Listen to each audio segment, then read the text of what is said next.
Hello, friends. Did you know that nearly 80% of those who watch my videos aren't subscribed? If you enjoy the content, I'd truly appreciate it if you hit that subscribe button. It helps a lot. Also, don't forget to leave a like and share your thoughts in the comments. Your interaction not only supports the channel's growth, but also helps these stories reach more people. Thank you all for being here. By the way, where are you watching from? Let me know in the comments.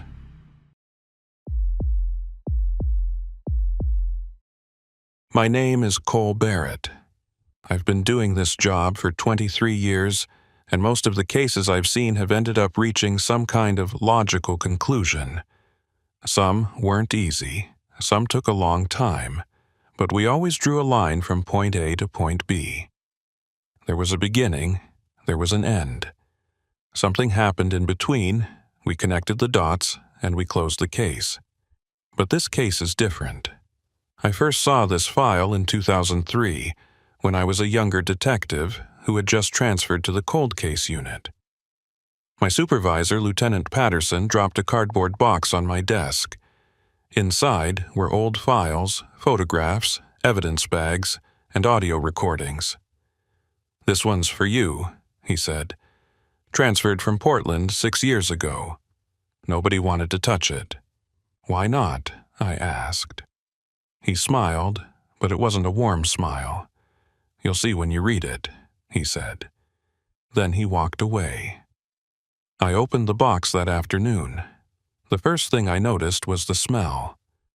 Not decay or anything organic, just old paper and that particular mustiness that comes from evidence that's been sitting in storage for too long. The main file was thick, maybe 2 inches of reports, witness statements, crime scene photos, lab results. The case number was stamped on the front, 97-2841-HC. The victim's name was Michael Hartley, age 34, found dead in his home on November 18, 1997, in a small town called Millbrook, about 40 miles east of Portland.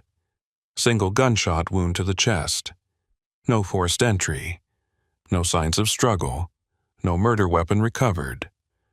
On the surface, it looked like a standard homicide. Someone walked into Hartley's house, shot him, and left. Happens all the time, right? Except nothing about this case was standard. I started with the initial responding officer's report. It was written by a patrol officer named Davis, badge number 2847. His handwriting was neat, almost too neat, like he'd written it very carefully. The report stated that on November 18, 1997, at approximately 11:47 p.m., Officer Davis received a call from dispatch about a possible disturbance at 4156 Maple Drive. The caller was a neighbor, Mrs. Ellen Pritchard, who lived 3 houses down. She reported hearing what sounded like a loud bang, possibly a gunshot, followed by complete silence. Officer Davis arrived at the scene at 11:53 p.m. He noted that the front door was closed but unlocked. He knocked and announced himself. No response. He entered the residence. The house was dark except for a single lamp in the living room. The television was on, playing what Davis described as static, no channel. Michael Hartley was sitting in an armchair facing the TV. He was dressed in jeans and a white t-shirt. There was a small, dark stain on the front of his shirt, centered over his heart. Officer Davis approached and checked for a pulse. There was none. Hartley's skin was still warm. Davis immediately called for backup and secured the scene. That's where the file should have been straightforward. A man shot in his own home, door unlocked, no signs of forced entry. Usually that points to someone the victim knew. You start looking at friends, family, recent conflicts, financial records. You build a profile and work from there. But the detectives who worked this case in 1997 found something that didn't fit. I pulled out the crime scene photographs. There were dozens of them, taken from every angle. Hartley in the chair. The TV playing static. The lamp on the side table, the front door, the windows, the kitchen, the bedroom. Every room in the house photographed in meticulous detail. What struck me immediately was how clean everything was. Not clean as in recently tidied up, but clean as in untouched. There were no overturned furniture, no scattered belongings, no indication that anything unusual had happened. The only thing out of place was Michael Hartley, dead in his chair. The autopsy report was next. I've read hundreds of these, and they all follow the same format: clinical, precise, detached. The medical examiner, Dr. Raymond Foster, determined that the cause of death was a single gunshot wound to the chest. The bullet had entered just below the sternum, traveled upward at a slight angle, and lodged in the right ventricle of the heart. Death would have been nearly instantaneous. Time of death was estimated between 11:30 p.m. and 11:45 p.m., which matched the neighbor's report of hearing the gunshot at approximately 11:40 p.m. The bullet was a .38 caliber standard ammunition. It was recovered during the autopsy and sent to ballistics. No match in the database. The gun had never been used in any other crime on record, at least not any crime where the bullet was recovered. Here's where it started to get strange. The entry wound was clean, almost surgical. There was minimal tearing of the fabric on Hartley's shirt, and the wound itself showed no signs of close-range discharge. No powder burns, no stippling, no scorching. According to the ballistics report, the shot was fired from at least 6 feet away, possibly more. But here's the thing. If someone shoots you from 6 feet away, you react, you move, you flinch, you try to get away. Even if you're sitting down, even if you're surprised, your body does something. You don't just sit there and take it. Michael Hartley sat there and took it. The crime scene investigators found no defensive wounds on his hands, no signs that he had tried to stand up or turn away. His hands were resting on the armrests of the chair, fingers curled slightly inward, relaxed.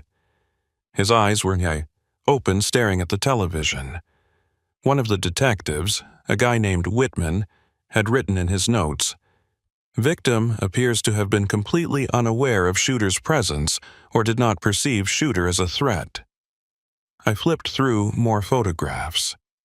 The living room from different angles, close-ups of the chair, the body, the television, and then I found something that made me stop.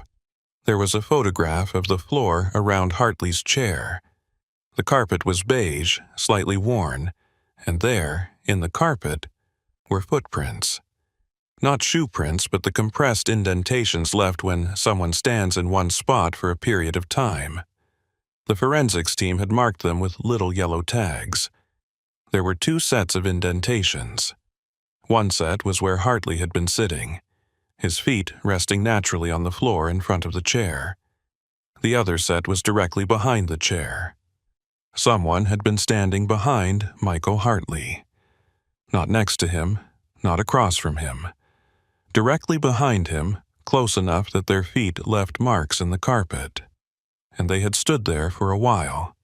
The indentations were deep, suggesting the person had been there for at least several minutes, possibly longer. I looked at the angle of the bullet wound again. Entered below the sternum, traveled upward.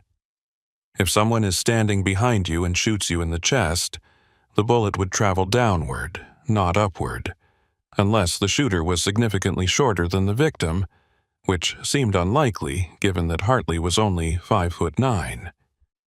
But if the shooter had been standing in front of Hartley, the footprints behind the chair made no sense. I read Detective Whitman's notes again. He had interviewed the neighbor, Mrs. Pritchard, the one who called 911. She said she heard a loud bang around 11:40 p.m. and immediately knew it was a gunshot. She had called the police right away. "Did you hear anything else?" Whitman had asked her. "Any shouting? Any arguing? Any doors slamming?" "No," Mrs. Pritchard said. "Just the one bang, and then nothing." "Did you see anyone leaving the house?" "No. I was in my living room watching TV. I heard the bang, I called you folks, and I stayed inside until the police arrived." Whitman had also interviewed the neighbors on the other side. Nobody saw anything. Nobody heard anything except the gunshot. Nobody saw anyone enter or leave the house. The only other person interviewed was Hartley's ex-wife, Jennifer Hartley. They had divorced 2 years earlier in 1995. The divorce had been amicable, according to Jennifer. No restraining orders, no custody battles. They didn't have children. They had simply grown apart and decided to separate. "When was the last time you spoke to Michael?" Whitman asked her. "About a week ago," Jennifer said. "He called to ask if I wanted some old furniture he was getting rid of. We talked for maybe 5 minutes. He seemed fine." "Did he mention anyone bothering him? Any problems at work? Any conflicts with anyone?" "No, Michael was a quiet person. He kept to himself.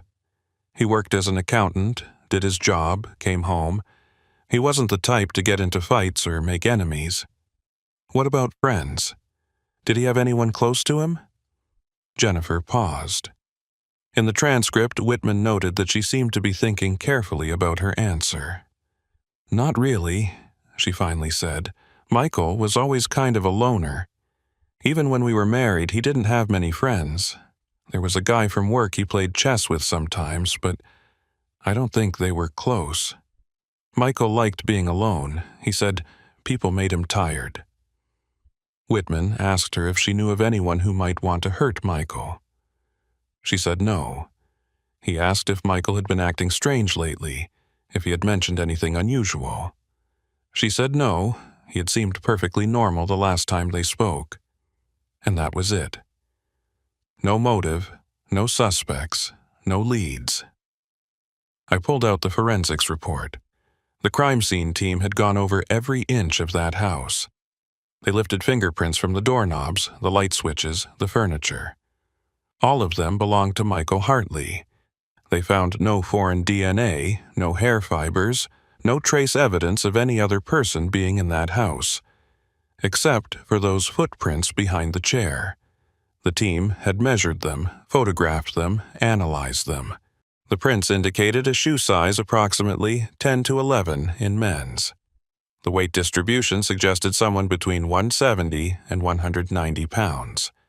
But there were no actual shoe prints, no tread pattern, nothing that could identify the specific shoe or the person wearing it.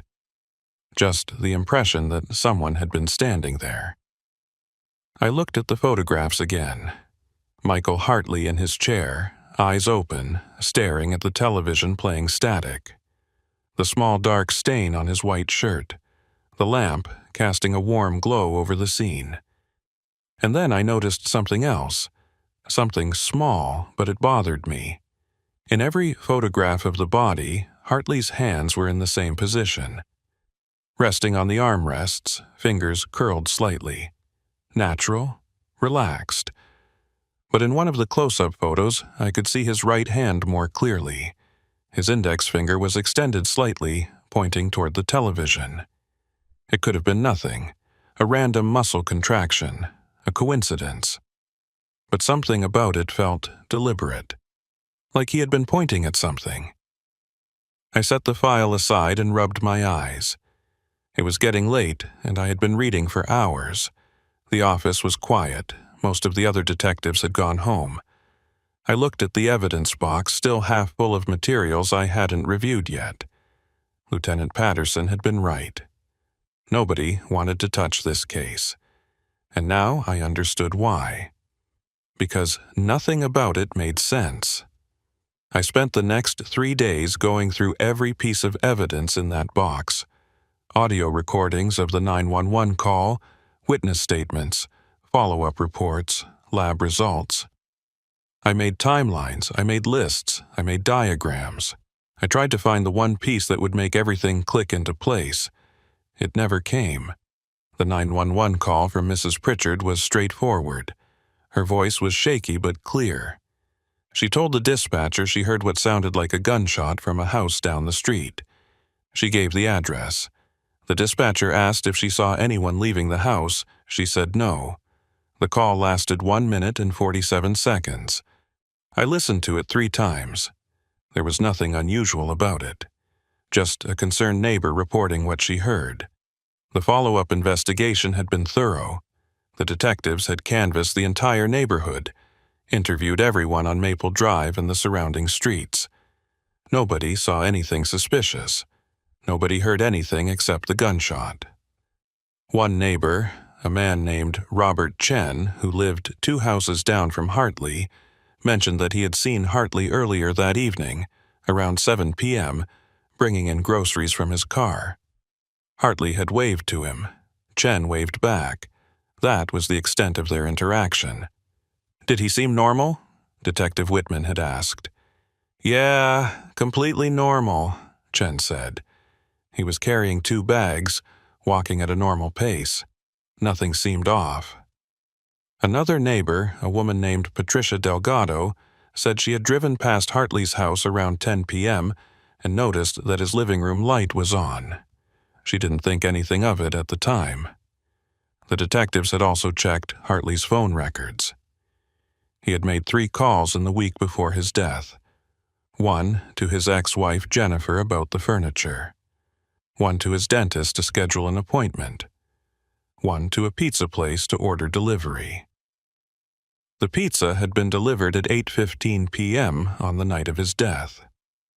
The delivery driver, a college student named Marcus Webb, said Hartley answered the door, paid in cash, tipped $5, and thanked him.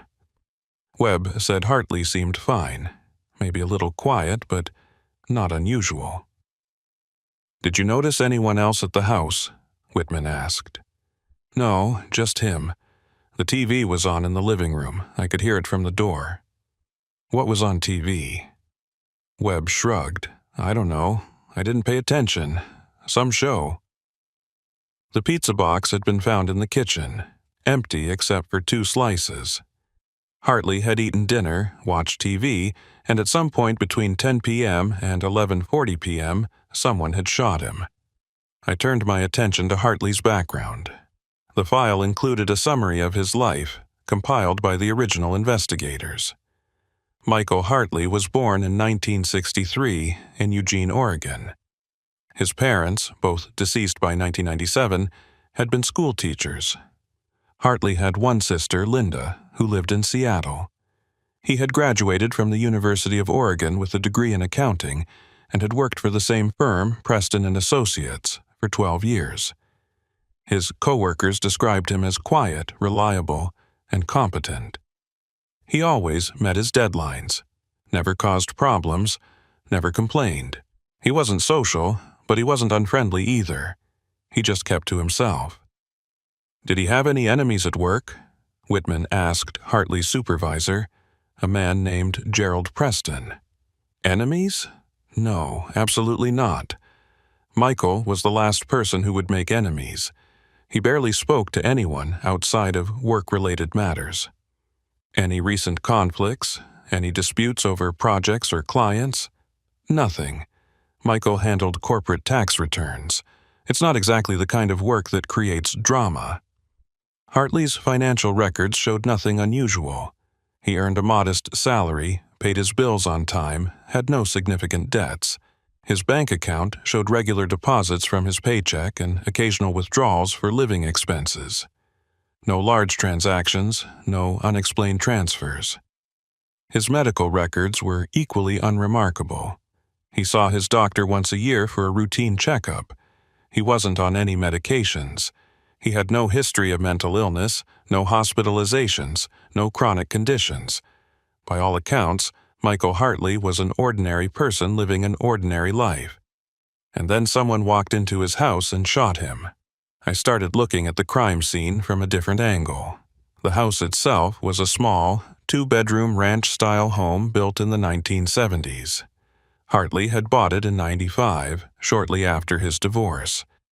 It was located on a quiet street in a middle-class neighborhood. Nothing fancy, but well-maintained.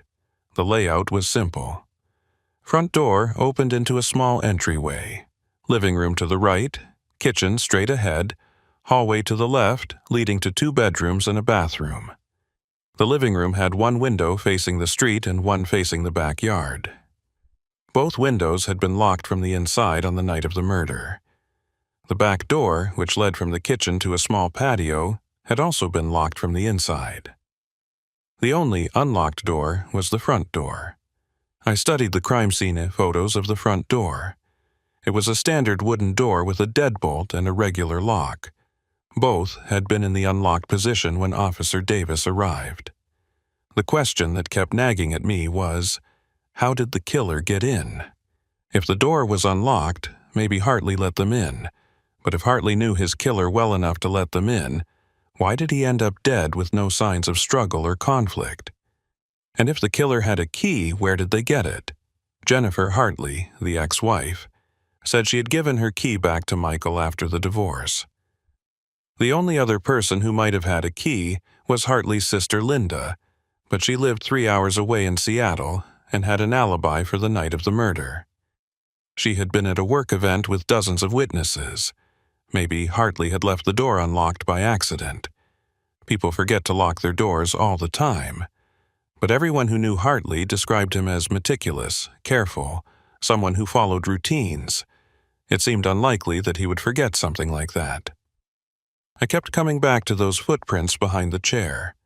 Someone had been standing there, standing behind Michael Hartley while he sat in his chair watching television, standing there for several minutes. And then they shot him. But why? And how did Hartley not notice someone standing right behind him? I pulled out the photographs of the living room again and studied them carefully. The chair Hartley had been sitting in was positioned about 8 feet from the television. The back of the chair faced the hallway that led to the bedrooms. Behind the chair, there was maybe 3 feet of space before you hit the wall. If someone was standing behind the chair, they would be clearly visible if you walked into the room from the front door. Officer Davis would have seen them immediately when he entered the house, but he didn't. The killer was gone by the time Davis arrived. I looked at the timestamp on the 911 call. Mrs. Pritchard called at 11:41 p.m. Officer Davis arrived at 11:53 p.m. That's 12 minutes. Plenty of time for someone to leave the house, get to a car, and drive away. But Mrs. Pritchard lived 3 houses down with a direct line of sight to Hartley's front door. If someone had left through the front door, she would have seen them when she looked out to see what was going on. She specifically said she didn't see anyone. What about the back door? It was locked from the inside.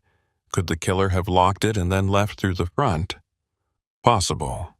But again, why would Hartley have let someone in, only to have them walk around to stand behind his chair and shoot him? None of it made sense. I decided to visit the house. The file said it had been sold in '99 to a young couple. I called the current owners and explained that I was reviewing an old case. They agreed to let me take a look.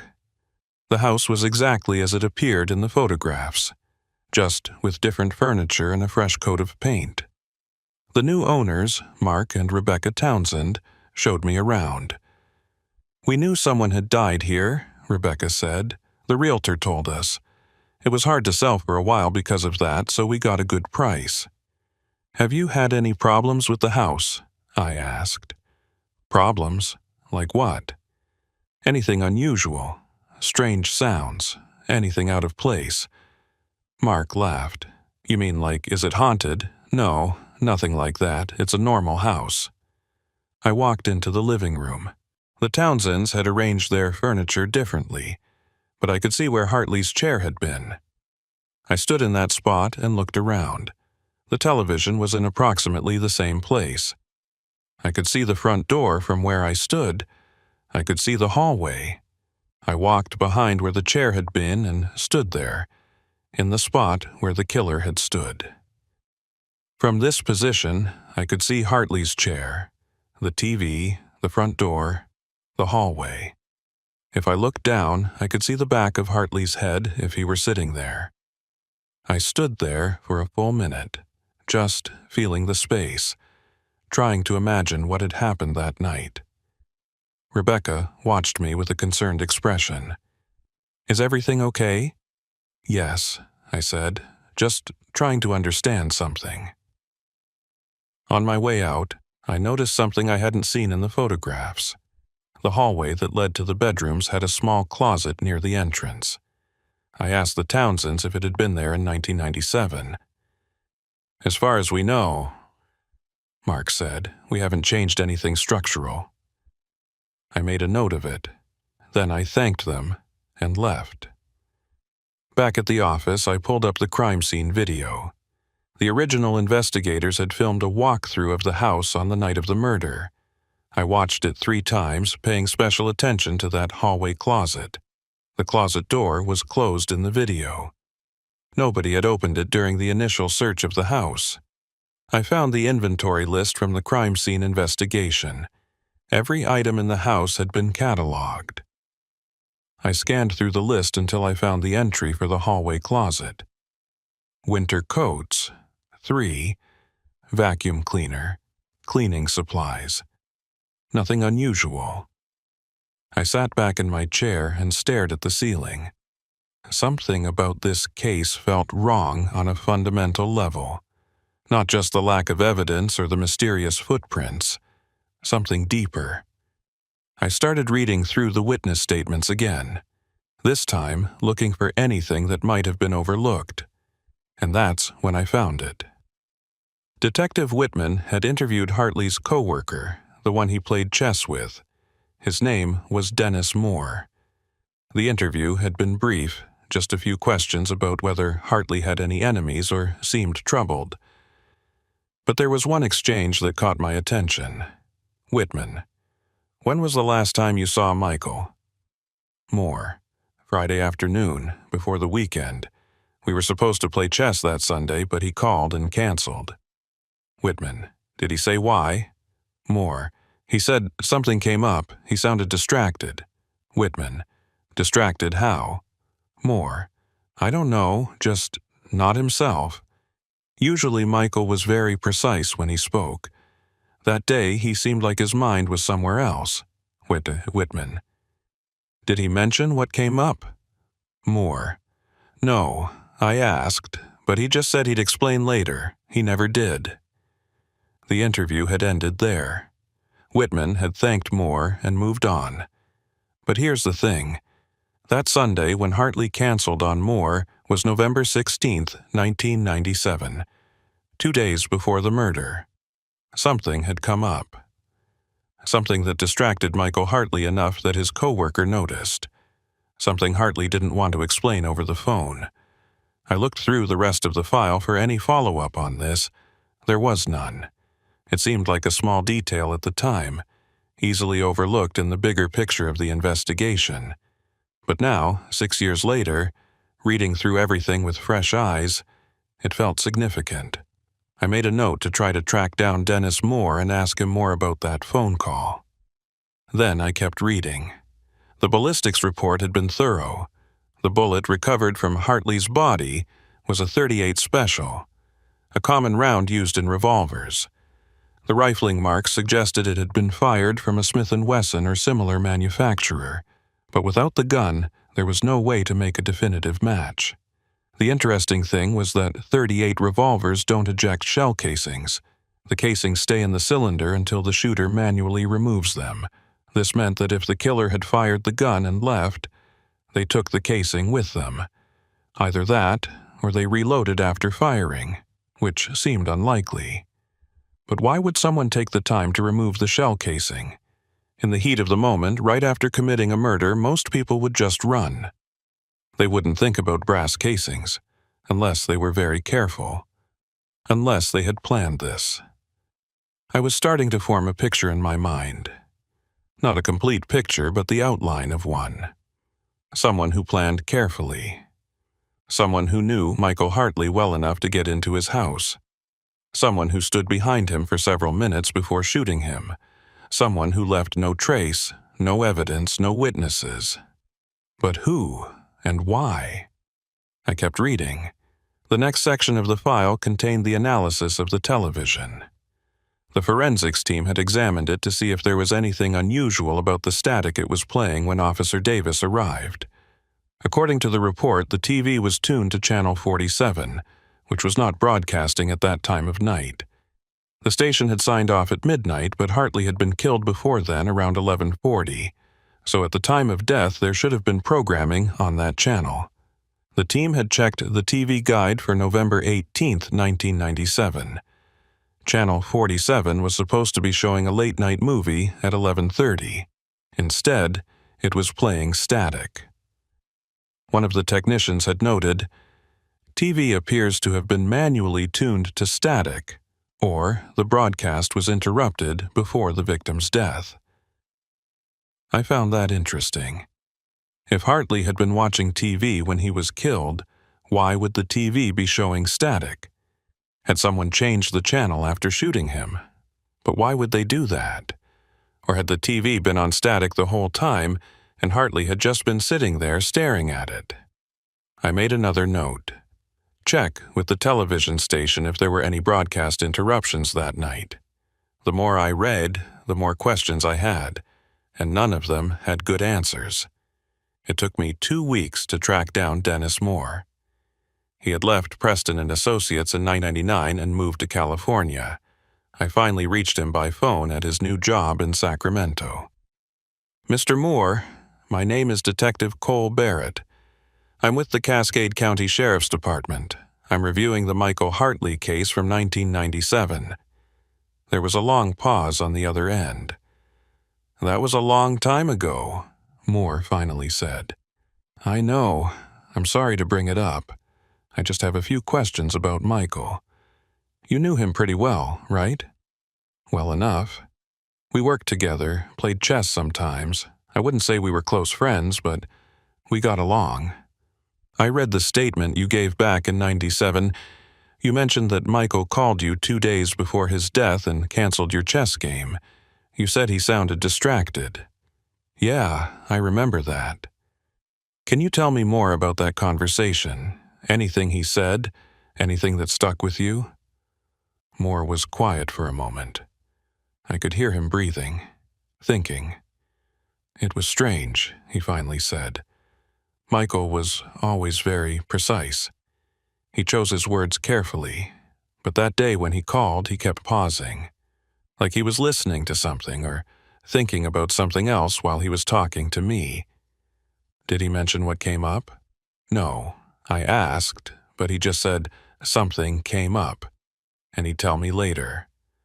I figured it was family stuff or something personal. Michael didn't talk much about his personal life. Did he sound scared, worried?" "Not scared, more like preoccupied, like his mind was somewhere else." "And you never found out what it was?" "No, I didn't think much of it at the time, and then 2 days later, he was dead." I thanked Moore and hung up. Then I sat at my desk, staring at my notes. Something came up, something that distracted Michael Hartley 2 days before someone shot him in his own home. Something he didn't want to explain over the phone. I decided to dig deeper into those 2 days. What did Hartley do between November 16th, when he canceled on Moore, and November 18th, when he died? The file included Hartley's work schedule. He had called in sick on Monday, November 17th. His supervisor, Gerald Preston, confirmed this in his statement. Hartley had called early in the morning and said he wasn't feeling well, that he needed a day to rest. "Was that unusual?" Detective Whitman had asked. "Very unusual," Preston said. "Michael never called in sick. In 12 years, I can count on one hand the number of times he took a sick day." So Hartley had spent Monday at home. Doing what? I checked his phone records again. On November 17th, he made one call. It was to a number in Portland, lasted 4 minutes, placed at 2:13 p.m. I traced the number. It belonged to a psychiatrist's office. I called the office. The receptionist who answered was new and didn't have access to old records. I explained that I was investigating a death and needed to know if Michael Hartley had been a patient there in 97. "I'll have to check with the doctor," she said. "Can you call back tomorrow?" I called back the next day. The doctor, a woman named Dr. Lisa Vaughn, came on the line. "Detective Barrett," she said. "I remember Michael Hartley. He came to see me once in November 1997. I can't discuss the details of our session without a subpoena, but I can confirm he was here." "When did he come in?" "November 17th. It was an emergency appointment. He called that morning and said he needed to talk to someone right away. I had a cancellation, so I fit him in at 2:30. Did he seem distressed?" "I really can't discuss the session," Dr. Vaughn said. "But I will tell you this. After he left, I made a note in his file that I was concerned about him. I recommended a follow-up appointment. He never called back." "What were you concerned about?" "I'm sorry, Detective. I need a subpoena for that." I thanked her and hung up. Then I immediately started the paperwork to get that subpoena. It took 3 days.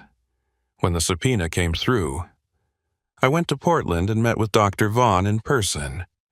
She was in her 50s with kind eyes and a professional demeanor. She pulled Hartley's file and invited me to sit down. "Before we start," she said, "I want you to understand that what Michael told me that day has stayed with me. It was one of the most unusual sessions I've ever had." "Unusual how?" She opened the file and read from her notes. "Michael came in on November 17th at 2:30 p.m. He was agitated, which was apparently out of character for him. He told me he needed to talk to someone because he didn't know if what he was experiencing was real." "What was he experiencing?" Dr. Vaughn looked at me. "He said that for the past 3 nights, he had been waking up at exactly 3:17 a.m. Each time he would wake up suddenly, completely alert, and he would have the feeling that someone was in his house." I felt a chill run down my spine. "Did he see someone?" "No. That's what made it so disturbing to him. He would wake up, he would feel absolutely certain that someone was there, but when he turned on the lights and checked, he was always alone. Nothing was out of place. Nothing was missing. No signs of anyone having been there." "Did he think he was dreaming?" "That's what he asked me.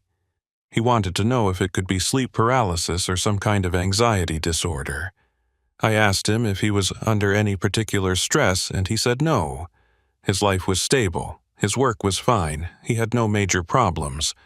But he couldn't shake the feeling that these episodes meant something." "What did you tell him?" "I told him it could be anxiety manifesting as a sleep disturbance.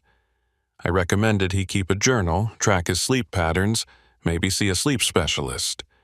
I also prescribed a mild anti-anxiety medication if he wanted to try it." "Did he take the medication?" "I don't know. He took the prescription, but I never saw him again." Dr. Vaughn closed the file. "There was one more thing," she said.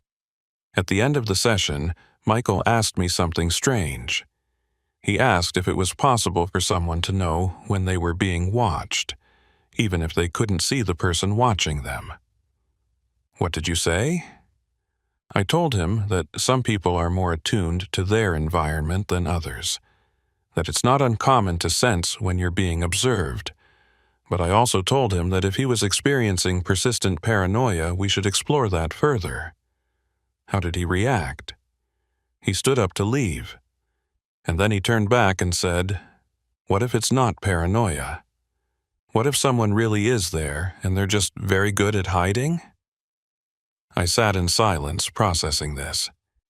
Michael Hartley had spent the last days of his life feeling like he was being watched. 3 nights in a row, he woke up at 3:17 a.m. with the certainty that someone was in his house. And then, on the 4th night, someone shot him. I thanked Dr. Vaughn and drove back to Cascade County. My mind was racing the entire way. When I got back to the office, I pulled out the crime scene photos again. This time, I was looking for something specific. I found it in a photograph of Hartley's bedroom. On the nightstand, next to the bed, there was a notepad and a pen. The forensics team had photographed it but hadn't collected it as evidence because it appeared to be blank. But when I looked closer, I could see indentations on the top page. Someone had written on the page above and torn it off, leaving impressions. I called the evidence room and asked if they still had that notepad. They did. I requested it be sent up for analysis. 2 days later, the lab called me. They had used electrostatic detection to reveal what had been written on the missing page. It was a list of times, 3:17 a.m., N/14, 3:17 a.m., Nov 15, 3:17 a.m., Nov 16, and below that, a single sentence, "Someone is here." I stared at the enhanced image. Hartley had been documenting his experiences. He had woken up at 3:17 a.m. 3 nights in a row, and each time, he felt someone was in his house. But here's what bothered me. The list ended on November 16th. Hartley was killed on November 18th. What happened on November 17th? Did he wake up at 3:17 a.m. that night too? And if so, why didn't he add it to the list? I checked the autopsy report for any mention of medication in Hartley's system. There was none.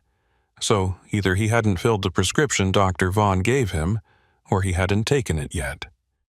I started building a new timeline. November 14th. Hartley wakes at 3:17 a.m., feels someone in the house November 15th. Hartley wakes at 3:17 a.m., feels someone in the house November 16th. Hartley wakes at 3:17 a.m., feels someone in the house. Later that day, he cancels his chess game with Dennis Moore. November 17th. Hartley calls in sick to work. He sees Dr. Vaughn at 2:30 p.m. November 18th. Hartley is found dead in his home at 11:47 p.m. Something had escalated. After 3 nights of waking up at 3:17 a.m., Hartley had become worried enough to seek professional help. He had taken a sick day to see a psychiatrist. He had asked if it was possible for someone to know when they're being watched, and then, the next day, he was dead. I went back to the crime scene photos. This time, I was looking at Hartley's bedroom. The bed was neatly made, the room was tidy, nothing out of place. But there was something on the floor, barely visible in one of the photos. I had missed it before because it was small and in a shadowy corner of the room. I zoomed in on the image as much as I could. It looked like a small piece of paper or fabric. I called the evidence room again. "Do you have a piece of paper or fabric collected from the bedroom?" They checked. "No, nothing like that in the bedroom inventory." "Can you check the vacuum cleaner, the one that was in the hallway closet?" There was a pause. "We didn't process the vacuum cleaner. It wasn't flagged as relevant." "Is it still in storage?" "Should be. Let me check." They found it. The vacuum cleaner had been sitting in the evidence storage for 6 years, untouched. They brought it up and carefully emptied the bag. Inside, among the dust and dirt and regular debris, they found 3 things. A small piece of paper, folded multiple times until it was the size of a thumbnail. Several strands of hair that didn't match Michael Hartley's a button. Black, small. Possibly from a coat I put on gloves and carefully unfolded the paper. It was a page torn from a small notebook. On it, in handwriting that wasn't Hartley's, was written a single word: soon. I sent the hair and the button to the lab for DNA analysis. The results came back a week later. The hair contained DNA that didn't match anyone in the database. The button had no recoverable DNA, but the handwriting on the note could be analyzed. I sent it to a document examiner, along with samples of Hartley's own handwriting for comparison. The examiner confirmed what I already knew. The handwriting wasn't Hartley's. It belonged to someone else. Someone who had been in his house. Someone who had left him a note. Soon. I sat at my desk staring at that single word. Someone had been in Michael Hartley's house before he died. They had left him a note. Not a threatening note, not an obvious warning. Just one word: soon. And Hartley had found it. He must have found it on one of those nights when he woke up at 3:17 a.m. He had found it, and instead of showing it to the police, he had torn it up and vacuumed it. Why? Why would he do that, unless he didn't believe it was real, unless he thought he was losing his mind, imagining things, creating evidence of his own paranoia? That's why he went to see Dr. Vaughn. He needed someone to tell him he wasn't crazy. But he wasn't crazy. Someone really had been in his house. Someone who could get in and out without leaving evidence. Someone who could stand in his bedroom while he slept and leave a note for him to find. Someone who was very good at hiding. I looked at the footprints behind the chair again. In the final crime scene photos, you could see them clearly. Deep impressions in the carpet, indicating someone had stood there for a significant amount of time. How long had they stood there? 5 minutes? 10? Longer? And what were they doing? Watching Hartley watch television. Waiting for the right moment? I tried to imagine it. Michael Hartley sitting in his chair, watching TV or maybe just staring at static. Behind him, inches away, someone stands silently, waiting. Hartley must have felt it. After 3 nights of waking up with the certainty that someone was in his house, he must have been hyper-aware of his surroundings. He must have been listening for every creak, every shift in the air. So how did he not know someone was right behind him? I went back to the house. The Townsends let me in again, probably thinking I was a little obsessed at this point. Maybe I was. I stood in the living room, in the spot where Hartley's chair had been. I asked Rebecca if she would stand behind me, just to help me test something. She did. I sat down in a chair they had in a similar position. Rebecca stood behind me, about 3 feet back. "Can you hear me breathing?" I asked. "No," she said. "Can you feel me standing here?" "I don't know. Maybe. It's hard to say." I told her to take a step closer. She did. "Now can you feel me?" "Maybe a little. I think if I wasn't expecting you, I wouldn't notice." I told her to take one more step. She was now directly behind me, close enough that if she leaned forward, she could touch my head. "Now?" I asked. "Yeah, now I can definitely tell you're there." But the footprints had been 3 feet behind the chair, not right up against it. From that distance, if you're absorbed in something, if you're tired or distracted, you might not notice someone standing behind you. But for several minutes, without moving, without making a sound, I thanked Rebecca and left. Back at the office, I reviewed everything again. The timeline, the evidence, the witness statements. I was looking for something I had missed, some detail that would explain how this had happened. And then I found it. Or rather, I found the absence of something. In all the crime scene photos and all the documentation, there was no mention of Hartley's shoes. I went through the inventory list. Victim wearing jeans, white t-shirt, socks. No shoes. I looked at the photos of Hartley in the chair. His feet were on the floor, wearing white socks. No shoes. Where were his shoes? I called the evidence room. Was a pair of shoes collected from the Hartley house? They checked. Yes, a pair of running shoes, found by the back door in the kitchen. By the back door? Like he had just come in from outside? That's what it looks like. But Hartley had been killed in the evening, after eating pizza at 8:15 p.m. Had he gone outside after that? And if so, why? I requested the shoes. When they arrived, I examined them carefully. They were Nike running shoes, size 9, well worn but clean. I checked the soles. They were wet. Not soaking wet, but damp, like they had been exposed to moisture and hadn't fully dried yet. November 18th, 1997, had been a dry night in Cascade County. No rain, no snow. The weather report confirmed it. So, where had the moisture come from? I looked at the crime scene photos of the backyard. There was a small patio, a patch of lawn, and a fence separating Hartley's property from his neighbors. Nothing unusual. But in one of the photos, I noticed something. The grass in the backyard looked darker in one spot, like it was wetter than the surrounding area. I went back to the house for the third time. Mark and Rebecca Townsend were starting to look concerned. "Is everything all right?" Mark asked. "You keep coming back." "I'm just trying to piece together what happened," I said. "Can I look at your backyard?" They let me. The yard looked the same as it had in the photos, just with different landscaping. I walked around, looking for anything unusual, and then I saw it. In the corner of the yard, near the fence, there was a small area where the grass didn't grow as well as the rest. It was slightly sunken, like the ground beneath had settled. "Has this always been here?" I asked Mark. He looked at it. "Yeah, since we moved in. We figured it was just a soft spot in the ground or something."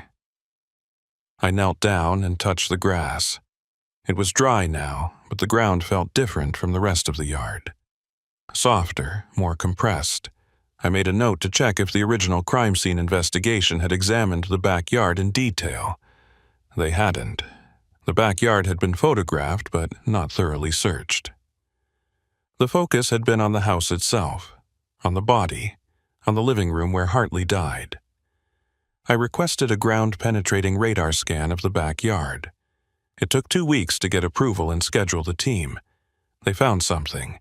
3 feet below the surface in that corner of the yard where the grass didn't grow well, there was a void.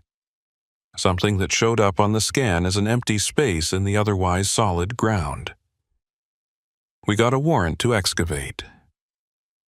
On a cold morning in March 2003, a team of forensic specialists carefully dug up that corner of the Townsends' backyard.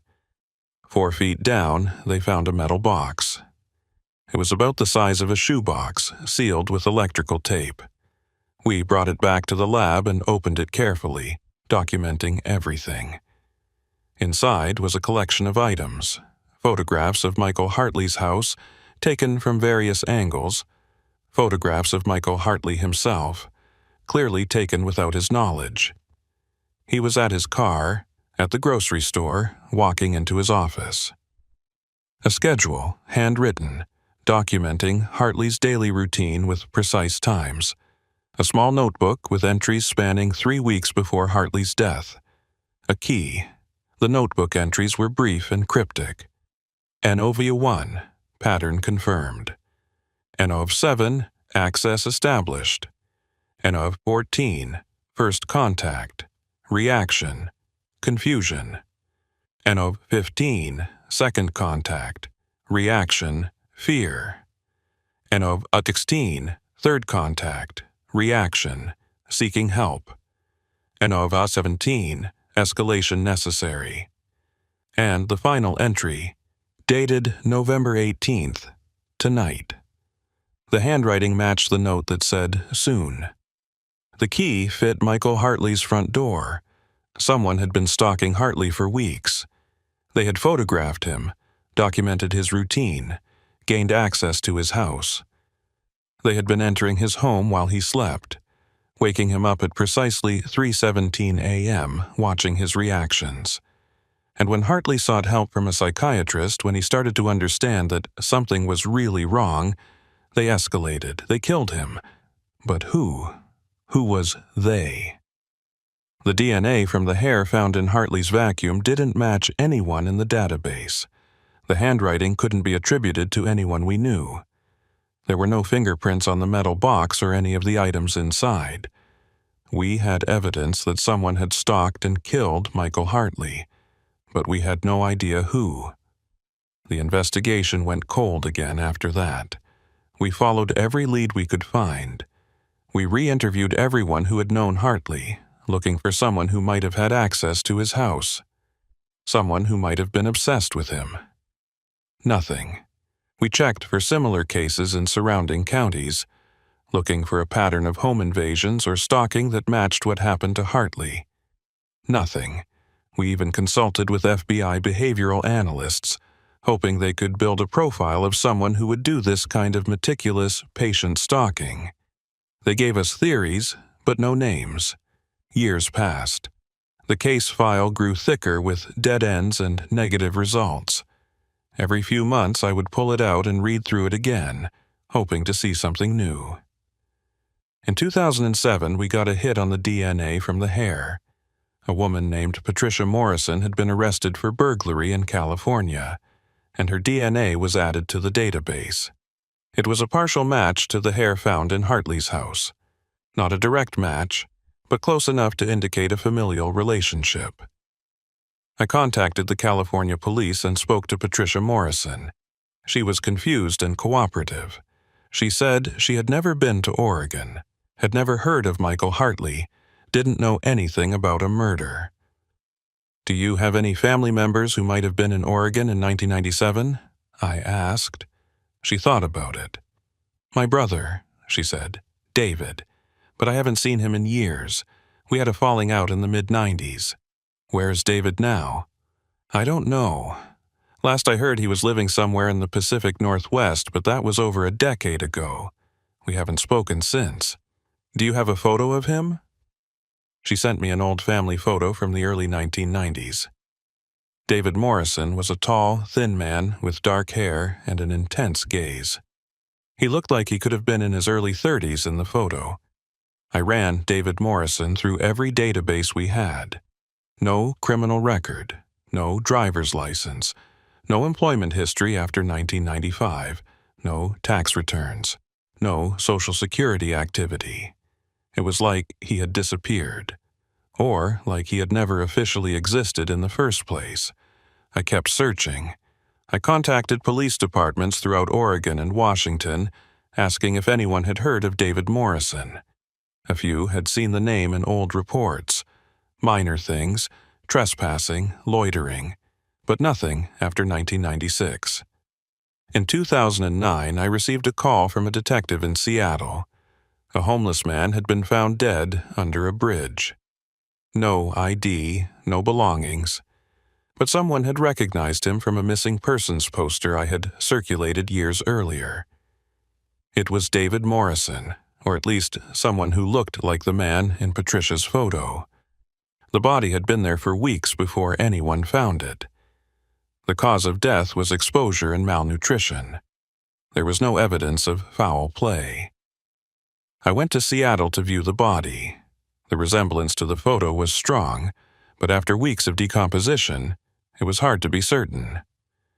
We took DNA samples and sent them to the lab. The results came back. The DNA was a match to the hair found in Michael Hartley's vacuum cleaner. David Morrison had been in Hartley's house. David Morrison had left that note.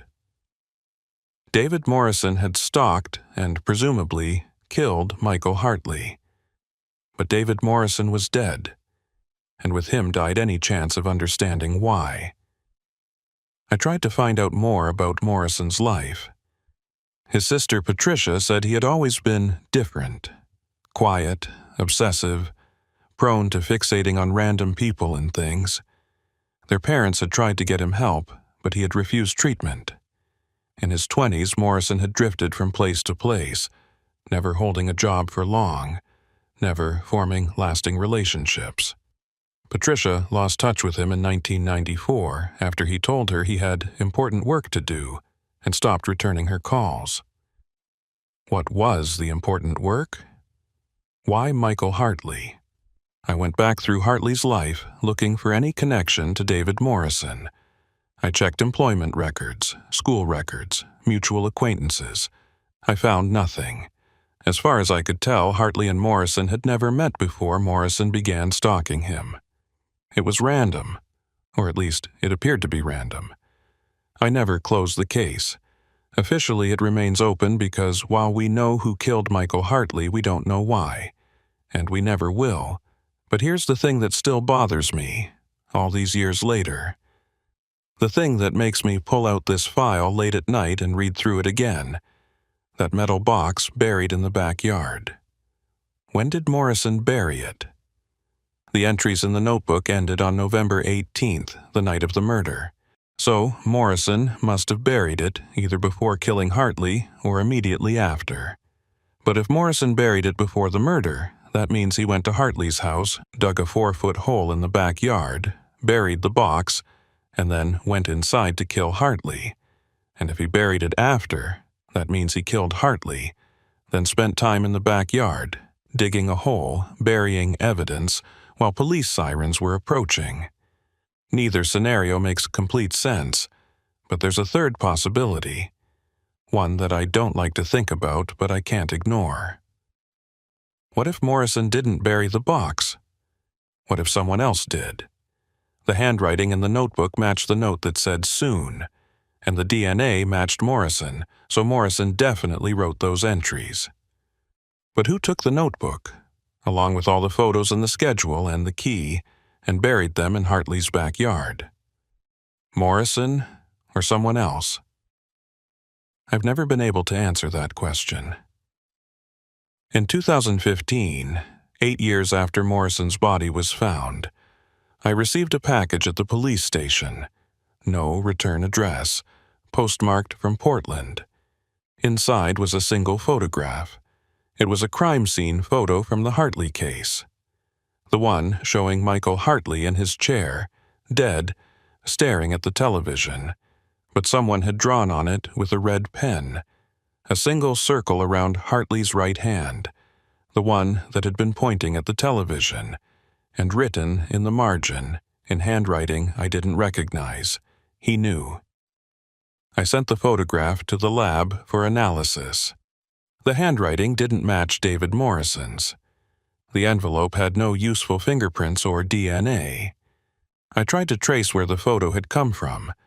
It was definitely one of ours, from the original crime scene investigation, but those photos should have been secured in our evidence room.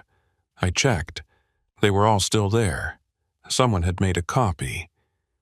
But who, and when? The only people who had access to those photos were police personnel and the attorneys involved in the case. I interviewed everyone I could find who had worked on the case. Everyone denied sending the package. I don't know what "he knew" means. I don't know what Hartley knew, or what he was pointing at, or if he was pointing at anything at all. Maybe it's nothing. Maybe someone's idea of a sick joke. But I don't think so. I think someone out there knows more about what happened to Michael Hartley than they've ever said. Someone who had access to the case file. Someone who waited 18 years to send me that photograph. Someone who wanted me to know that this case isn't as closed as we think it is. Last month I pulled the file again. I do this every year now, usually around November. I sit in my office late at night when everyone else has gone home, and I read through the whole thing, looking for something I missed, some detail that will make it all make sense. I stare at that photograph of Hartley in his chair, his right index finger extended slightly toward the television, his eyes open, seeing nothing, the footprints behind the chair, the word "soon" on a tiny piece of paper. David Morrison, dead under a bridge. An anonymous package with a circled hand and 2 words, "He knew." 26 years have passed since Michael Hartley was killed. David Morrison has been dead for 16 years. Everyone involved in the original investigation has retired or moved on. But I can't move on, because somewhere in all of this, there's a truth we haven't found, a piece that would make everything fit. And I think Michael Hartley knew what it was.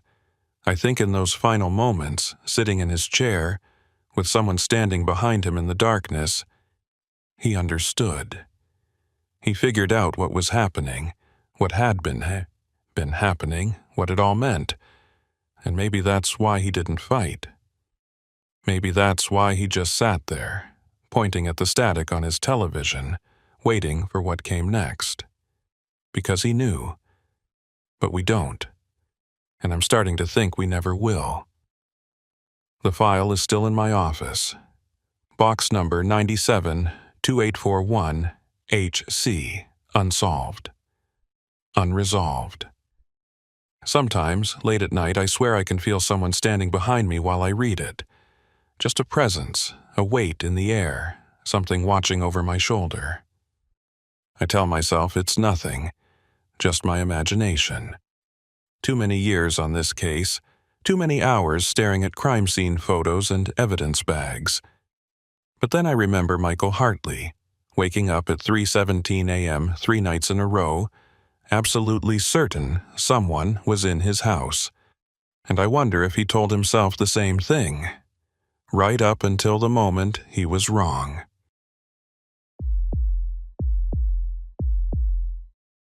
I'm Sarah Lawson, and I've worked missing persons for 11 years. Most cases follow a pattern. Someone doesn't come home, family gets worried, we start looking. Usually, they turn up within 48 hours. Sometimes they don't want to be found. Sometimes they're found somewhere they didn't want to be. But every once in a while you get a case that doesn't follow any pattern at all. A case where the more you learn, the less sense it makes, where every answer just creates more questions. This is one of those cases. Her name was Rebecca Ann Garrison, age 29. Worked as a librarian at the Clearwater County Public Library. Lived alone in a small apartment on Pine Street. No husband, no boyfriend, no children. Her parents lived in Boise, 2 hours away. By all accounts, she was quiet, reliable, and ordinary. On June 15, 2004, Rebecca Garrison disappeared. The case landed on my desk on June 17th, when Rebecca's supervisor at the library, a woman named Margaret Chen, filed a missing person report. Margaret said Rebecca hadn't shown up for work on June 16th, which was unusual because Rebecca never missed work without calling. When Margaret tried calling Rebecca's apartment and cell phone, there was no answer. Margaret had waited a day, hoping Rebecca would turn up or at least call with an explanation. When she didn't, Margaret got worried and contacted us. I drove to Rebecca's apartment that afternoon. It was a small, one-bedroom unit in an older building, nothing fancy but clean and well-maintained. The landlord, a man named Frank Delaney, let me in with his master key. "I haven't seen her since Monday," Frank said as he unlocked the door. "She usually says hello when I see her, but I haven't noticed her car in the parking lot either." "When on Monday?" I asked. "Evening, around 6 or 7. She was coming home from work. I was checking the mailboxes. We said hello. She went upstairs. Did she seem normal, upset, worried, anything unusual?" Frank shook his head. "Same as always. Polite, quiet. Nothing seemed wrong." The apartment was exactly what you'd expect from someone who worked at a library. Books everywhere. Tidy, organized, everything in its place. The bed was made, the dishes were done, the trash had been taken out.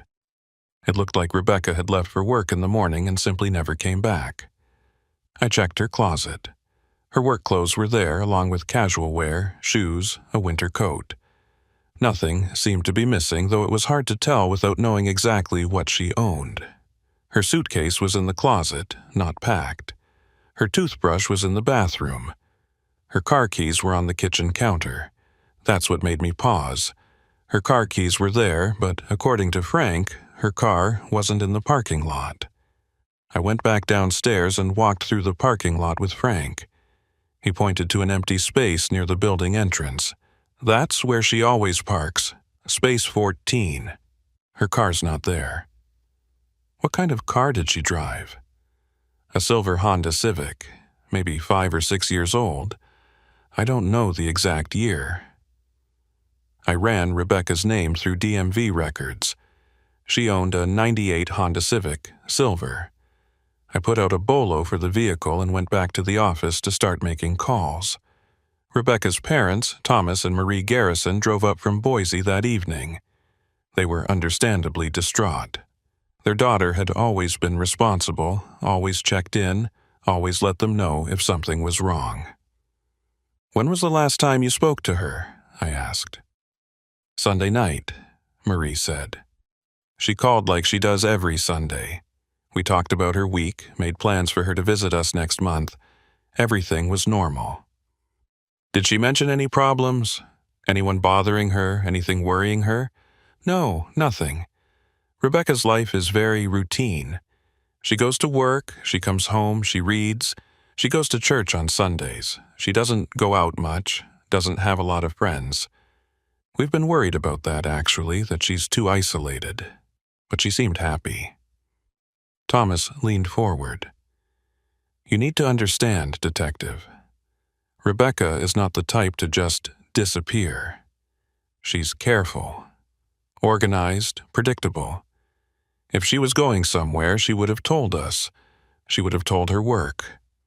I believed him. Everything I'd learned about Rebecca Garrison suggested someone who followed routines, who valued stability, the kind of person who wouldn't just vanish without a word. But she had. Over the next 2 days, I interviewed everyone who knew Rebecca. Her co-workers at the library all said the same thing. She was quiet, professional, always on time. She did her job well and went home. She didn't socialize much outside of work. "Did she seem troubled lately?" I asked Margaret Chen. "No, not troubled, but—" Margaret hesitated. "But what?" "About a week ago, maybe 10 days, Rebecca asked me a strange question. She asked if I ever felt like I was forgetting something important, like there was something she was supposed to remember but couldn't." "What did you tell her?" "I said everyone feels that way sometimes. I asked if she was feeling okay, if she was sleeping well. She said she was fine, just a little distracted. I didn't think much of it at the time." I made a note of that and kept asking questions. Rebecca's neighbors in the apartment building barely knew her. She kept to herself, rarely made noise, always paid her rent on time. A few people mentioned seeing her coming and going, but nobody had noticed anything unusual in the days before she disappeared. The church she attended, a small Methodist congregation, had about 50 regular members. The pastor, Reverend William Hayes, remembered Rebecca well. "She's been coming here for about 2 years," he said. "Sweet girl. Very devout. She volunteers at our food bank once a month. She's always been punctual, reliable. Did she come to church last Sunday?" He checked a sign-in sheet. "Yes, she was here. Arrived at 9:45 a.m. for the 10 o'clock service. She stayed for coffee hour afterward, left around noon. Did she talk to anyone? Did she seem upset or worried?" I spoke to her briefly. She seemed fine, maybe a little quieter than usual, but nothing that concerned me. By June 20th, 5 days after Rebecca was last seen, we still had no leads. Her car hadn't been found. Her credit cards hadn't been used since Monday, June 14th, when she bought groceries at the local supermarket. Her cell phone had been turned off, or the battery had died. It went straight to voicemail. I requested her cell phone records. The last call she made was on Monday, June 14th, at 6:42 p.m.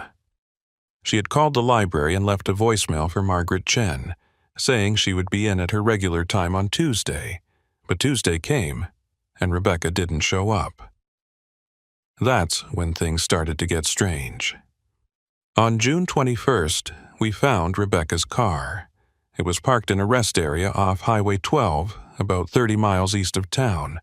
A state trooper noticed it during a routine patrol and ran the plates. When it came back as a Bolo vehicle, he called it in. I drove out there immediately. The car was locked. Through the windows, I could see Rebecca's purse on the passenger seat, her library ID badge clipped to the sun visor. No signs of struggle, no visible damage to the vehicle. We got a warrant and opened the car. Inside, we found Rebecca's purse containing her wallet, driver's license, credit cards, and $73 in cash. Her cell phone, battery dead.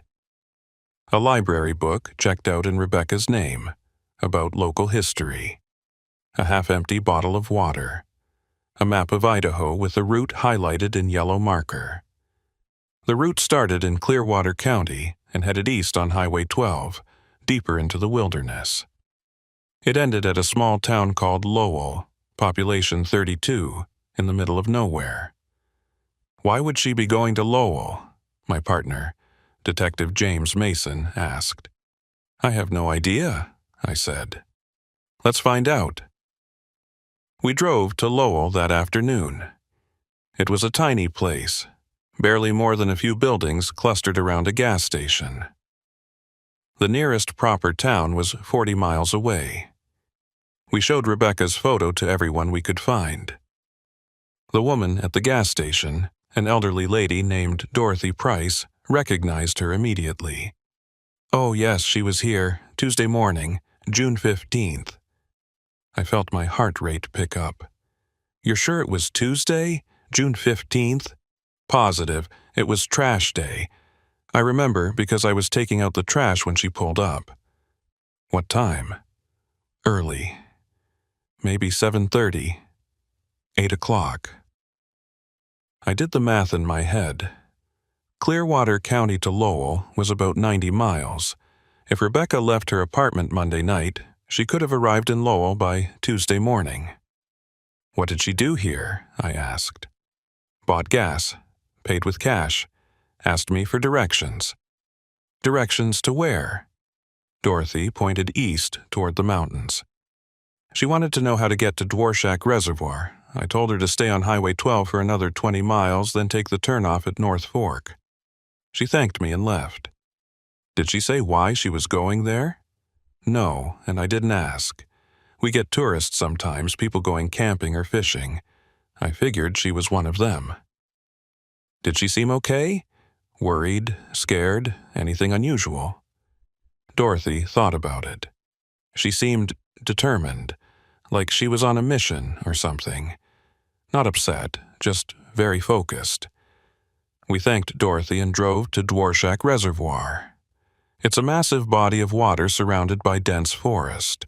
There are campgrounds, boat launches, and miles of isolated shoreline. If Rebecca had gone there, finding her would be like looking for a needle in a haystack. We checked the campgrounds. No one matching Rebecca's description had registered. We talked to park rangers, showed them her photo. A few thought she looked familiar, but no one could say for certain they'd seen her. We were about to head back when one of the rangers, a young guy named Tim Porter, stopped us. Wait, he said. I think I did see her. Tuesday afternoon, she was at the North Fork boat launch. What was she doing? Just standing there, looking out at the water. I drove past on my patrol and noticed her because she was by herself. No boat, no fishing gear, just standing there. What time was this? Around 3 o'clock. Did you talk to her? No. I was going to stop and ask if she needed help, but I got a call about a medical emergency at one of the campgrounds. By the time I came back that way, maybe an hour later, she was gone. So Rebecca had driven from Clearwater County to Lowell, then to Dworshak Reservoir. She'd been seen at the North Fork boat launch at 3 p.m. on Tuesday, June 15th, and then she vanished. We searched the area around the boat launch. We brought in search and rescue teams, cadaver dogs, volunteers. We combed through the forest, checked the shoreline, dragged parts of the reservoir. Nothing. Rebecca Garrison had simply disappeared. But here's where it got weird.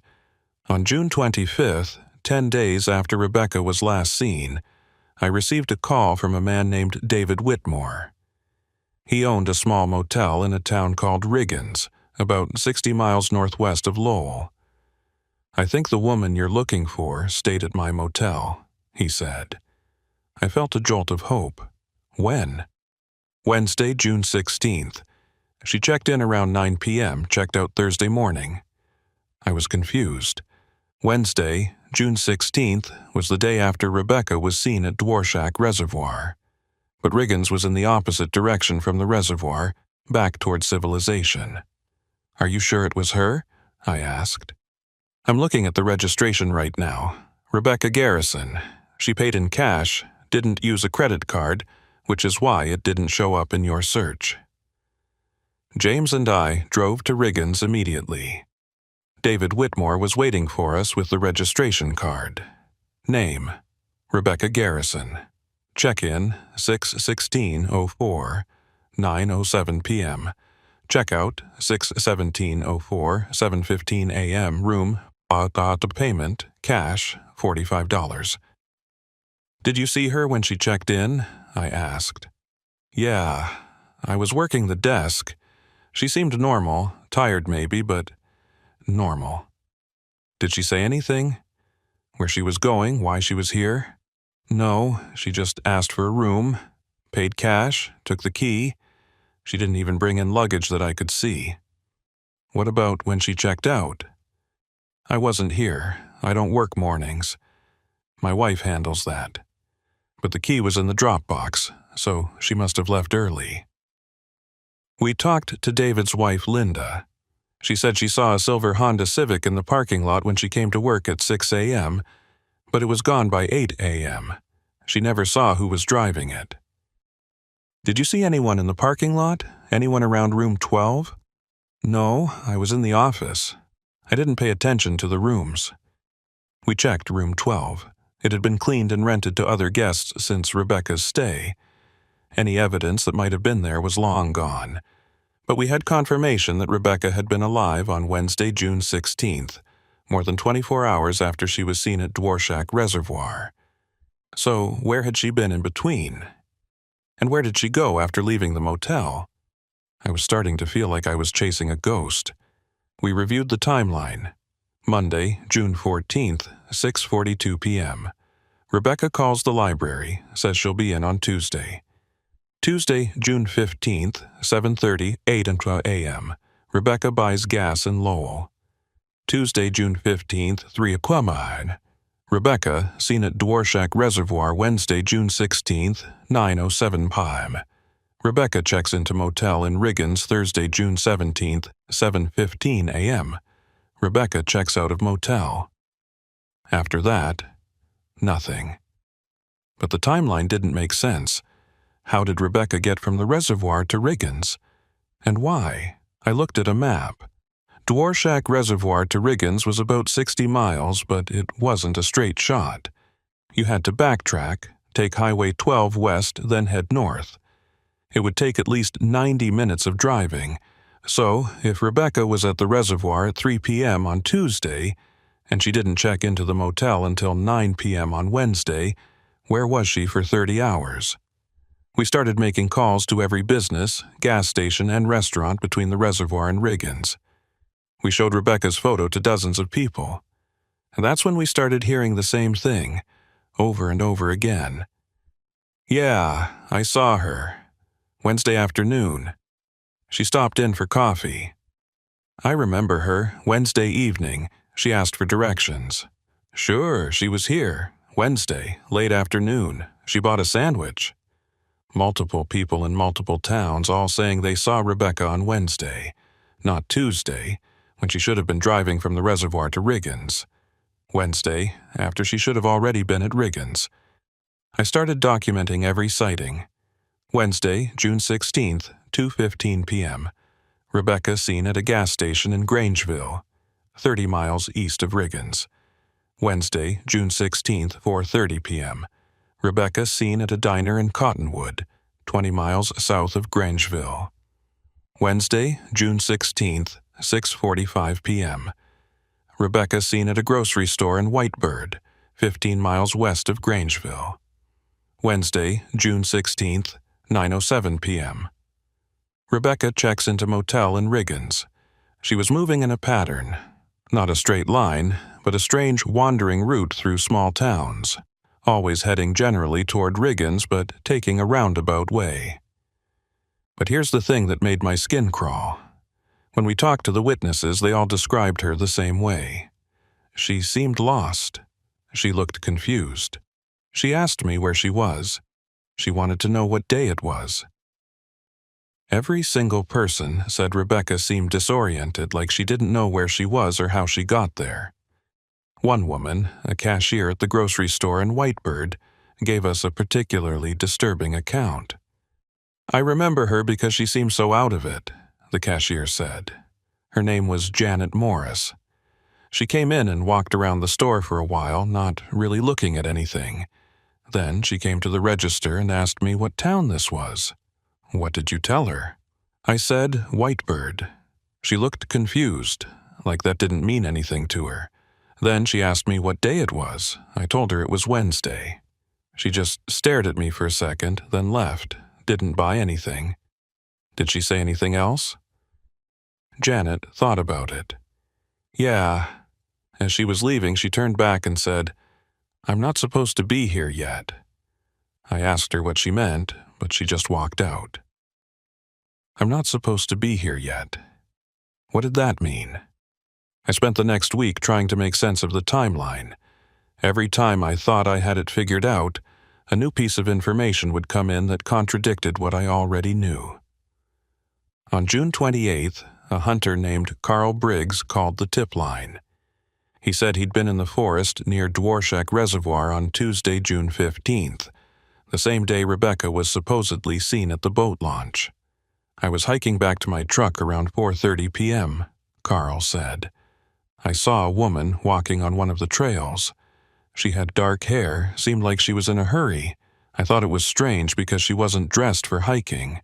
She was wearing regular clothes, like work clothes. Can you describe her? Medium height, slim, dark hair pulled back. I didn't see her face clearly, but she matched the description from the news." "Which trail was she on?" "The North Fork Trail. It runs parallel to the reservoir, about a half-mile from the boat launch." James and I went back to the reservoir. The North Fork Trail was rugged, winding through dense forest. It wasn't the kind of trail you'd walk in work clothes. We hiked it for 3 miles looking for any sign that Rebecca had been there. We found nothing, but Carl's sighting added another data point to the timeline. Tuesday, June 15th, 3:00 p.m. Rebecca seen at boat launch. Tuesday, June 15th, 4:30 p.m. Rebecca seen hiking on North Fork Trail. Maybe. If both sightings were accurate, that would put Rebecca at the reservoir area for at least an hour and a half. Doing what? Walking in the forest? Looking for something? I went back to Dorothy Price in Lowell, the woman at the gas station who first saw Rebecca on Tuesday morning. "You said Rebecca asked for directions to Dworshak Reservoir," I said. "Did she mention why she was going there?" "No, but I asked if she was going camping. She said no, she was meeting someone." I felt my pulse quicken. "Meeting someone? She said that?" "Yes. I asked if she needed directions to a specific campground, and she said she wasn't camping, just meeting someone at the reservoir." "Did she say who?" "No." This was new information. Rebecca had driven 90 miles into the wilderness to meet someone at Dworshak Reservoir. But who? And why hadn't they come forward? I reviewed Rebecca's phone records again, going back weeks. There were no calls to anyone in the Lowell area, no calls to anyone whose phone number had a Clearwater or Idaho County prefix except her workplace and a few local businesses. The only personal calls were to her parents in Boise and a friend named Kelly Brennan who lived in Seattle. I'd already interviewed Kelly by phone. She said she and Rebecca had been friends since college, but only talked a few times a year. Their last conversation had been in March. Did Rebecca ever mention planning a trip, going camping, or visiting someone in the Lowell area?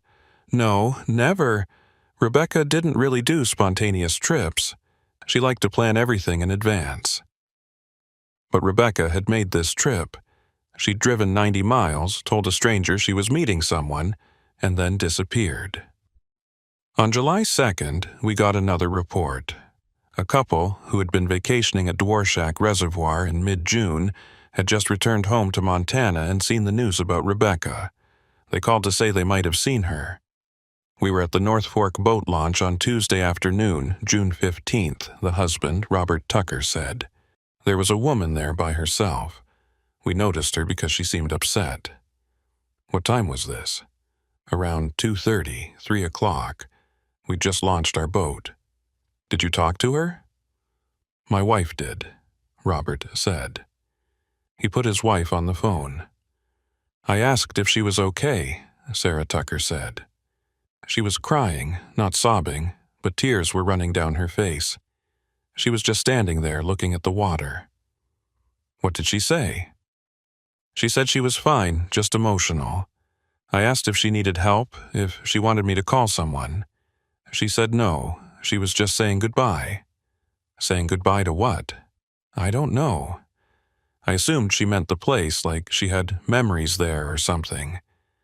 I didn't want to pry. We went out on the boat, and when we came back a few hours later, she was gone. Saying goodbye? To what? To whom? I added this to the growing list of strange things Rebecca had said or done in the days before she disappeared. Asked her supervisor if she ever felt like she was forgetting something. Told Dorothy Price she was meeting someone at the reservoir. Told Sarah Tucker she was saying goodbye. Told Janet Morris, I'm not supposed to be here yet. Each statement felt significant, but I couldn't figure out how they fit together.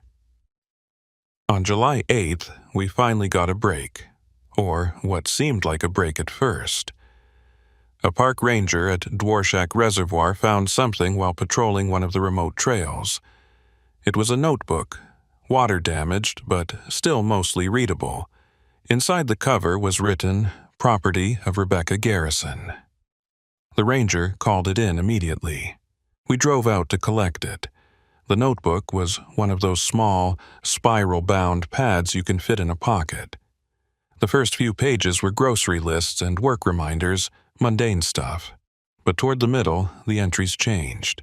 They became stranger. The first odd entry was dated June 7th, 8 days before Rebecca disappeared. Had the dream again. Same as before. I'm at the water. Someone is calling my name, but I can't see them. I know I have to go there. Why do I keep dreaming this? June 9th. The dream is getting more vivid.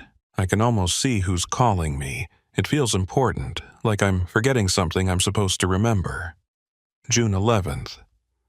I looked up Dworshak Reservoir today. I've never been there. So why does it feel so familiar? Why do I feel like I need to go there? June 13th. I can't shake this feeling. I know this sounds crazy, but I feel like someone is waiting for me at the reservoir. I have to go. I have to find out what this means. June 14th. I'm going tomorrow. I can't explain why, but I have to. Maybe I'll finally understand. That was the last entry. Rebecca had been dreaming about Dworshak Reservoir for at least a week before she disappeared. She'd felt compelled to go there like someone was calling to her. But who and why? I showed the notebook to Rebecca's parents. Marie Garrison read through it with tears streaming down her face. She never mentioned any of this to us, she said. Dreams about water, feeling like she had to go somewhere. She never said a word. Did Rebecca have any connection to Dworshak Reservoir? Did your family ever vacation there? Never, Thomas said firmly. We've never been there. I don't think Rebecca had ever been to that part of Idaho at all. I consulted with a psychologist who specialized in missing persons cases. I showed her Rebecca's notebook entries. This sounds like a compulsion, Dr. Ellen Crawford said. Something driving her to a specific place. It could be psychological, maybe triggered by stress or anxiety. But without talking to Rebecca, it's impossible to know what was really going on in her mind. Could it be related to her disappearance? Almost certainly. If she was experiencing intrusive thoughts or compulsions strong enough to drive 90 miles to a remote location, that's significant. But again, I can't diagnose without meeting her. The notebook gave us insight into Rebecca's state of mind, but it didn't tell us where she was now. On July 15th, exactly 1 month after Rebecca was last seen, we got a call that changed everything. A woman named Patricia Holmes contacted us. She lived in a small town called Elk City, about 40 miles southeast of Lowell. She said she'd seen something that might be related to our case. "I was at the Elk City Cemetery last week, visiting my mother's grave," Patricia said.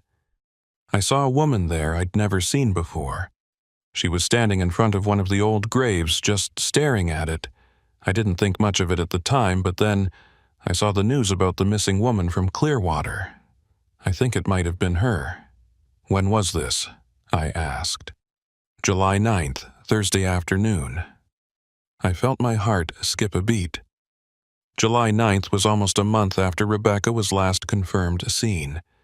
If this sighting was real, it meant Rebecca had been alive and in the area for weeks. What was she doing? Just standing there, I watched her for a few minutes because it seemed strange. She wasn't putting flowers down or anything, just standing there looking at the gravestone. "Did you talk to her?"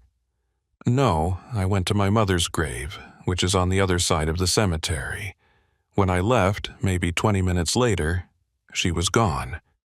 "Can you show me which grave she was looking at?" James and I drove to Elk City that afternoon. The cemetery was small, maybe 100 graves, mostly old. Patricia met us there and walked us to the grave Rebecca had been standing at. It was an old headstone, weathered and hard to read. The name carved into it was Mary Catherine Garrison, 1892 to 1934. I felt a chill run down my spine. "Garrison," James said. "Same last name as Rebecca." We took photos of the headstone and ran the name. Mary Catherine Garrison had died in 1934 at age 42. According to death records, she had drowned in the North Fork of the Clearwater River. I called Rebecca's father immediately. "Thomas, did you have any family in Idaho in the early 1900s?" "I don't think so. My family's from Montana originally. We didn't move to Idaho until the 1960s. "What about anyone named Mary Catherine Garrison?" There was a long pause. "That's my grandmother's name. But she didn't die in 1934. She died in 1987. I was at her funeral." "Your grandmother's name was Mary Catherine Garrison?" "Yes, but she lived in Bozeman, Montana her whole life. She never lived in Idaho." I looked at the gravestone again. "Thomas, this might sound like a strange question, but do you have a copy of your family tree? I need to know if there were any other Mary Catherine Garrisons in your family." He said he'd check and get back to me. 2 hours later, he called back. His voice was shaking. "There was another Mary Catherine," he said. "My great-great-grandmother. She was born in 1892. According to the family records, she died in 1934 in Idaho. I'd forgotten about her because no one in my family ever talked about her." "Do you know how she died?" "The family records say she drowned. There was some kind of accident at a river." The North Fork of the Clearwater River flows into Dworshak Reservoir. I sat at my desk, staring at my notes, trying to make sense of this. Rebecca had been dreaming about water, about someone calling her name. She had felt compelled to go to Dworshak Reservoir. She had been seen at the North Fork boat launch, crying, saying she was saying goodbye. And she had visited the grave of her great-great-grandmother, who had drowned in the same area in 1934. None of this made any rational sense, but it was all connected somehow. On July 22nd, we got another sighting. This time from a man named George Kendrick who ran a small general store in Elk City. "She was in my store yesterday," George said. "I recognized her from the missing person flyers." "What did she do?" "Bought water and a granola bar, paid cash. I asked if she was okay because she looked rough, like she'd been living outside. She said she was fine, just hiking. Did she say where she was going? No, but she asked me about the old mining roads in the area. I told her most of them are closed now, too dangerous. She thanked me and left. We rushed to Elk City, but by the time we got there, Rebecca was gone. The sightings kept coming, but they didn't help us find her. It was like Rebecca was moving through the wilderness, appearing in random places, then vanishing again. July 28th, seen at a gas station in Dixie August 3rd, seen on a trail near Oro Grande August 10th, seen at a campground near Red River Ranger Station. Each time, witnesses described her the same way: disoriented, lost, asking strange questions. She never stayed in one place long enough for us to catch up. The search teams combed the forests and mountains. We had helicopters, dogs, volunteers. We checked every trail, every campground, every abandoned building. But Rebecca was always one step ahead or one step behind. We could never quite reach her. On August 15th, 2 months after Rebecca first disappeared, I sat in my office and looked at the map I'd been updating with every sighting. The pattern was clear now.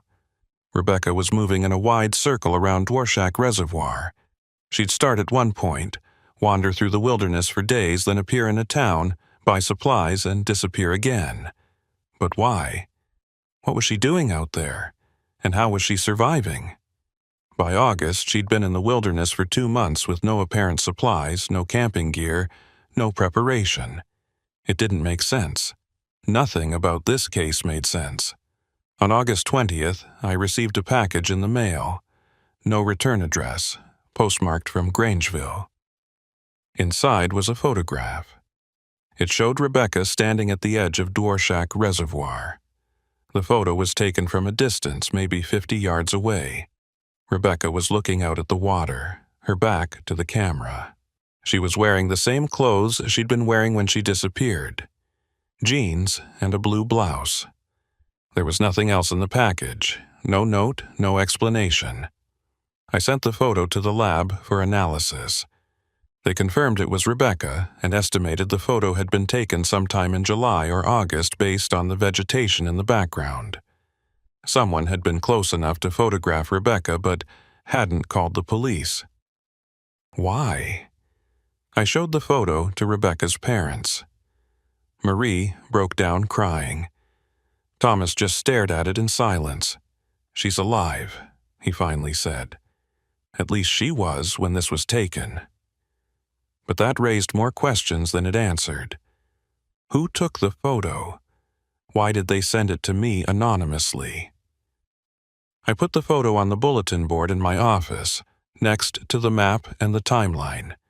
I stared at it for hours, trying to see something that would help me understand.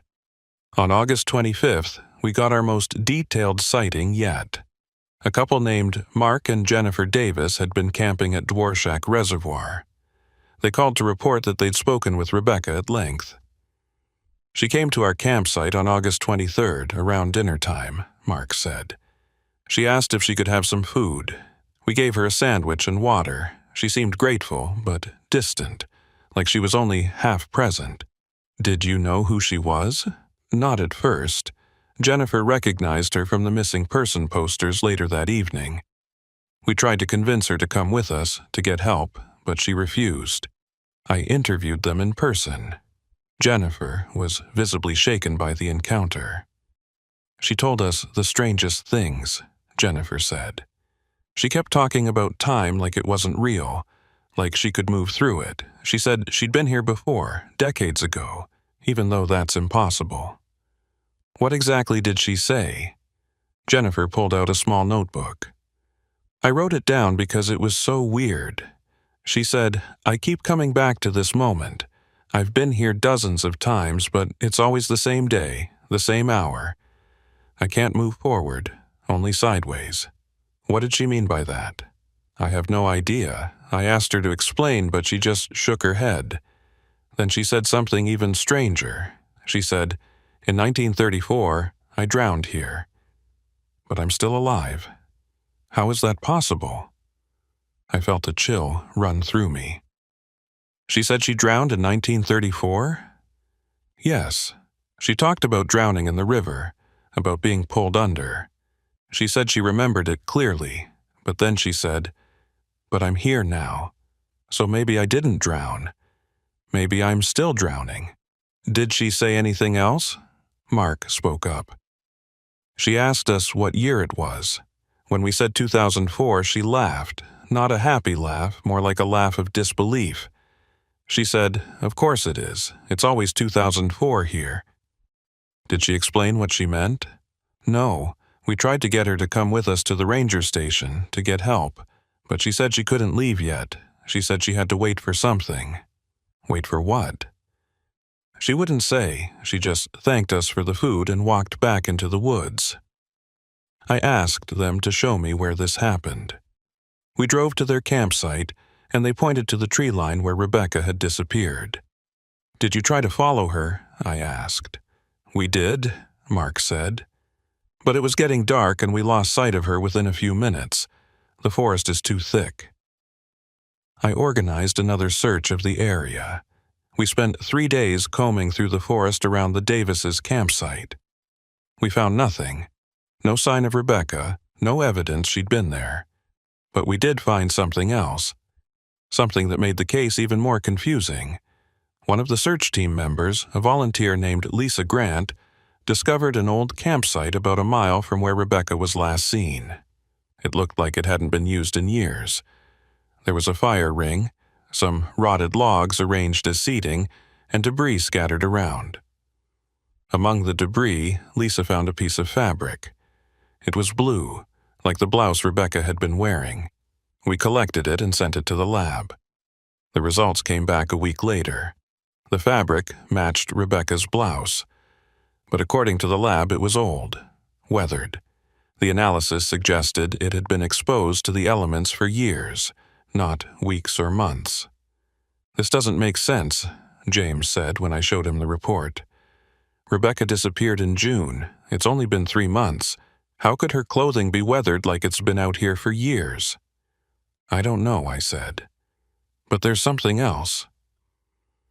I showed him another piece of evidence that had been found at the old campsite. A can, rusted, barely readable, but the lab had managed to identify it as a brand of coffee that hadn't been manufactured since the 1970s. "So, someone camped there decades ago," James said. "That's not unusual. But Rebecca's clothing was there too. How?" We didn't have an answer. On September 1st, I decided to review every single piece of evidence we had, looking for something I'd missed. I spread everything out on the conference room table. Photos, witness statements, timelines, Rebecca's notebook, the piece of fabric, lab reports, and that's when I saw it. The thing that had been bothering me all along, but I couldn't quite articulate. The witnesses who had seen Rebecca described her wearing the same clothes every time. Blue blouse, jeans. The same outfit she'd been wearing when she left her apartment in June. But she'd been seen dozens of times over 3 months. Had she been wearing the same clothes for 3 months straight? No laundry, no changes, nothing? I pulled up the photos from various sightings. In each one where you could see Rebecca clearly, she was wearing the same thing. Same blue blouse, same jeans, same appearance. But here's what made my blood run cold. In every photo, in every sighting, Rebecca looked exactly the same. Not just her clothes, but her hair, her appearance, everything. No tan despite being in the wilderness all summer. No visible dirt or wear on her clothes. No weight loss despite allegedly living off the land for months. She looked exactly the same in August as she had in June.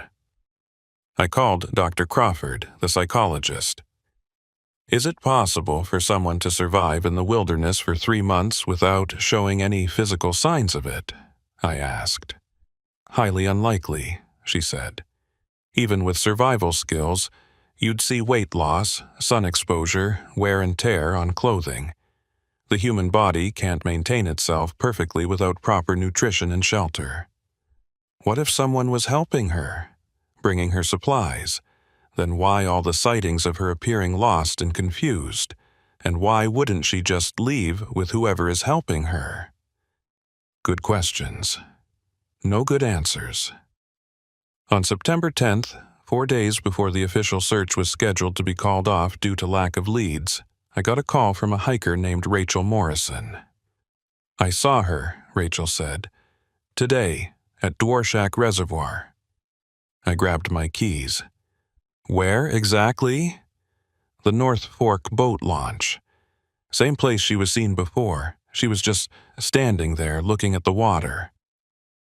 I drove faster than I probably should have. James met me at the reservoir. We rushed to the boat launch. No one was there. Rachel was waiting for us. "She was here 15 minutes ago, I swear." "Did you talk to her?" "I tried. I called out to her. She turned and looked at me, but it was like she didn't see me, like she was looking through me. Then she just walked away into the forest." "Which direction?" Rachel pointed. "That way, toward the North Fork Trail." We ran. The trail was rough, winding through dense trees. We searched for an hour, calling Rebecca's name. Nothing.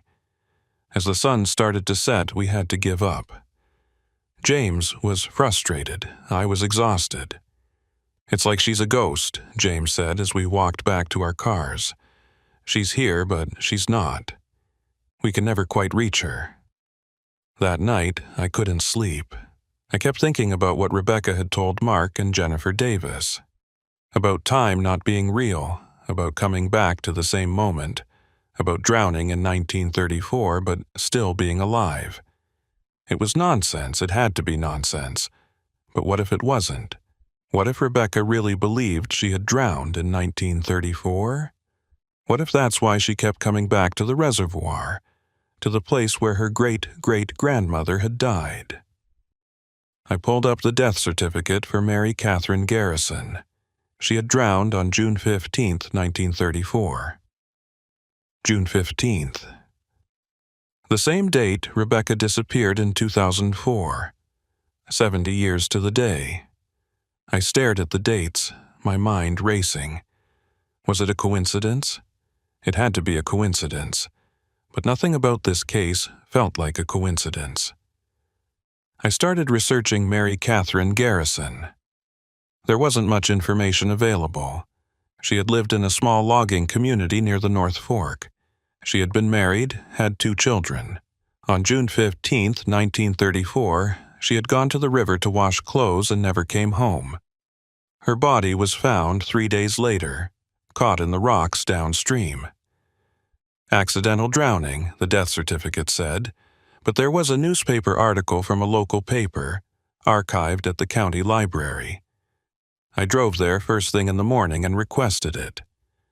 The article was brief, written in the style of 1930s journalism.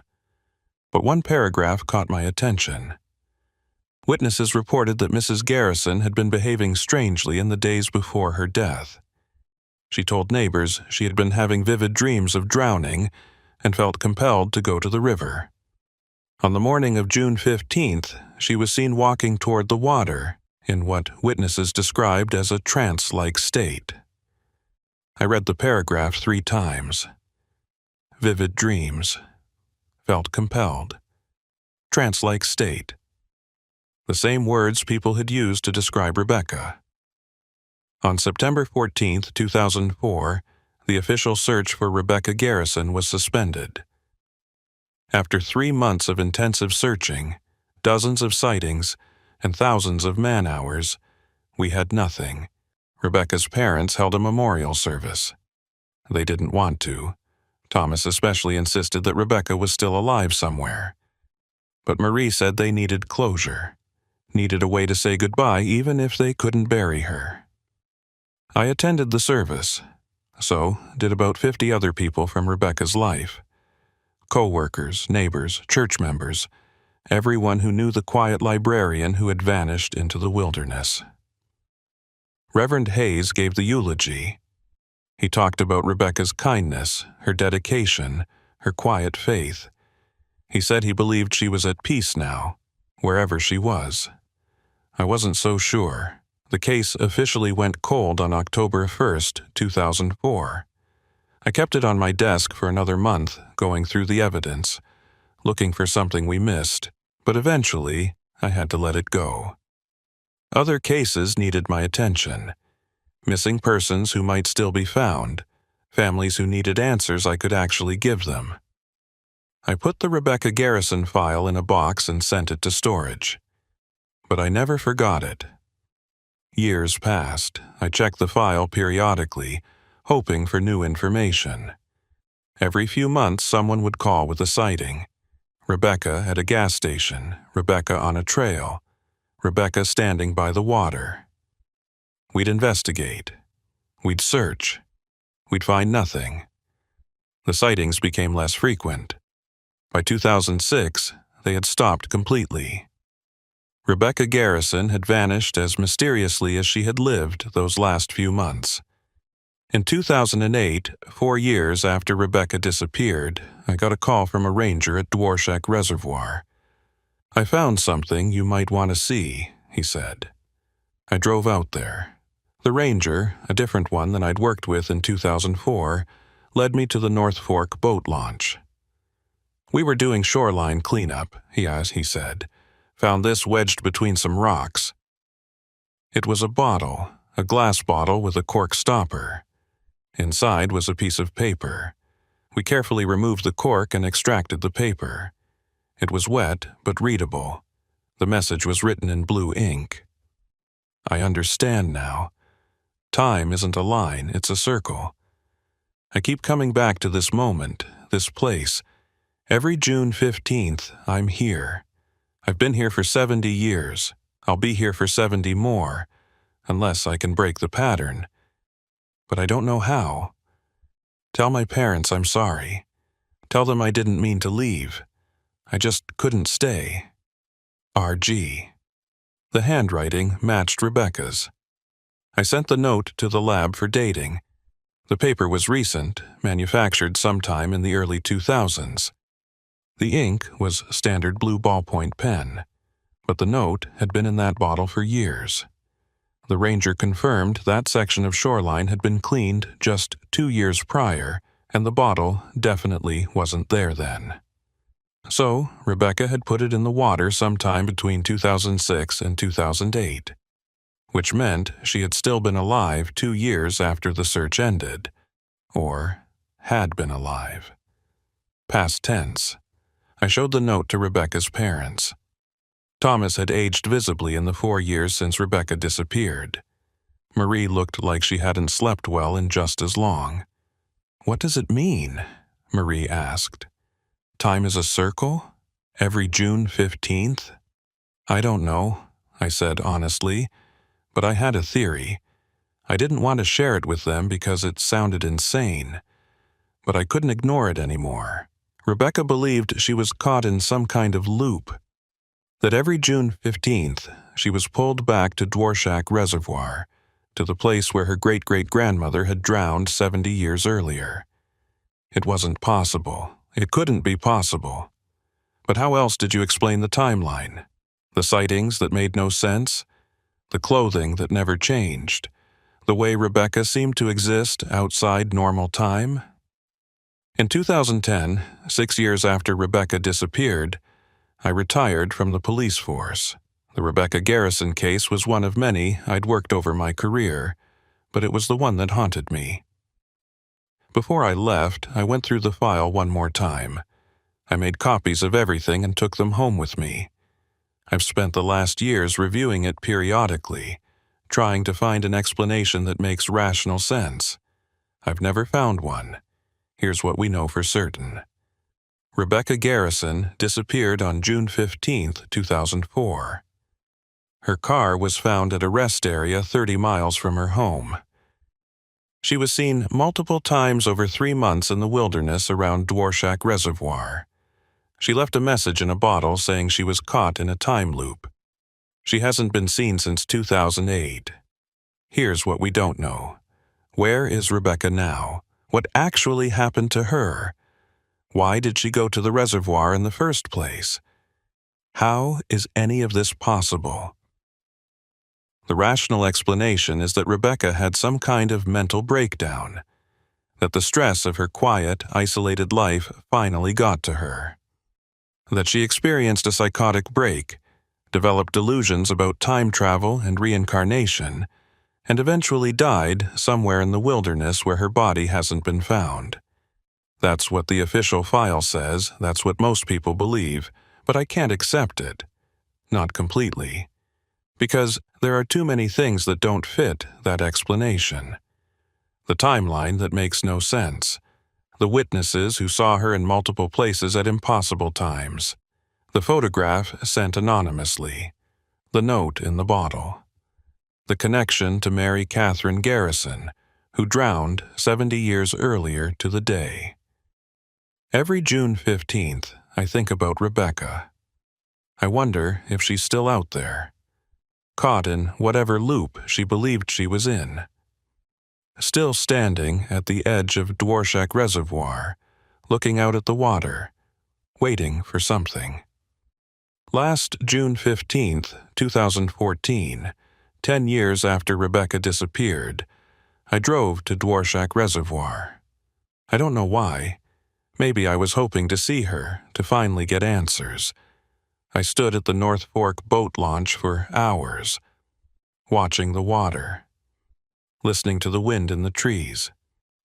I didn't see Rebecca, but I felt something, a presence, like someone was there, just out of sight, watching me the way I was watching for them.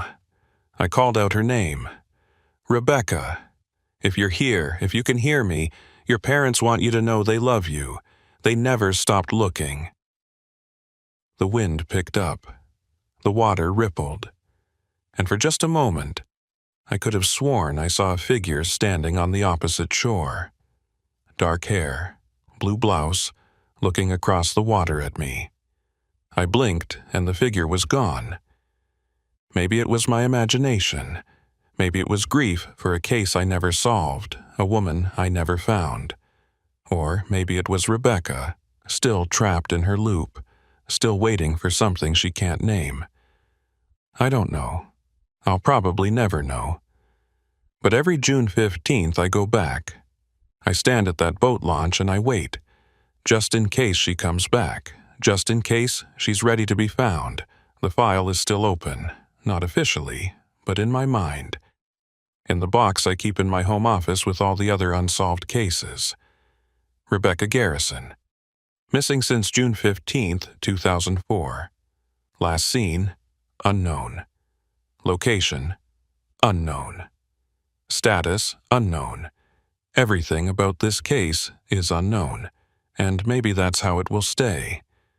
But I keep the file anyway.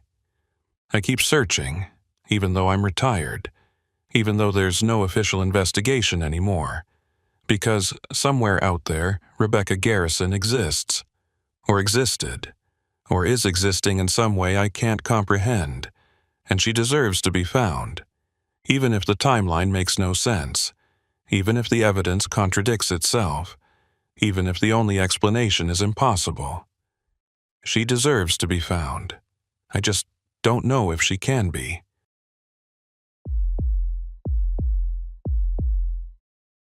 My name is James Whitman, and I've been working homicide and major crimes for 16 years.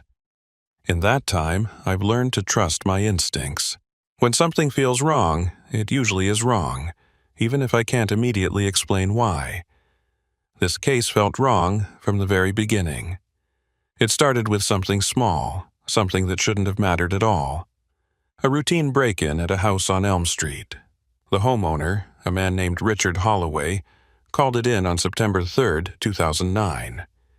He'd been out of town for the weekend and came home to find his back door forced open. Normally, a break-in wouldn't come to me. That's patrol work, maybe a detective if it's part of a series. But this one landed on my desk because of what the responding officer wrote in his report. Officer Marcus Kane, badge 4729, had been the first to respond. His report was standard until the last paragraph. That's where it got strange. Homeowner reports nothing stolen. However, items in the living room have been rearranged. Furniture moved approximately 2 to 3 feet from original positions. No apparent motive. Homeowner extremely disturbed by this. Requests follow-up investigation. I read that paragraph 3 times. Items rearranged, but nothing stolen. That was unusual, but not unprecedented. Sometimes burglars get interrupted. Sometimes they're looking for specific items and move furniture to check hiding spots. But something about Officer Kane's wording bothered me. Homeowner extremely disturbed. Not worried, not upset, disturbed. I called Richard Holloway and asked if I could come by to talk. He agreed immediately. Holloway was in his mid-50s, a high school teacher. Lived alone, divorced, no kids. He met me at his door, looking exhausted, like he hadn't slept in days. "Thank you for coming," he said as he let me inside.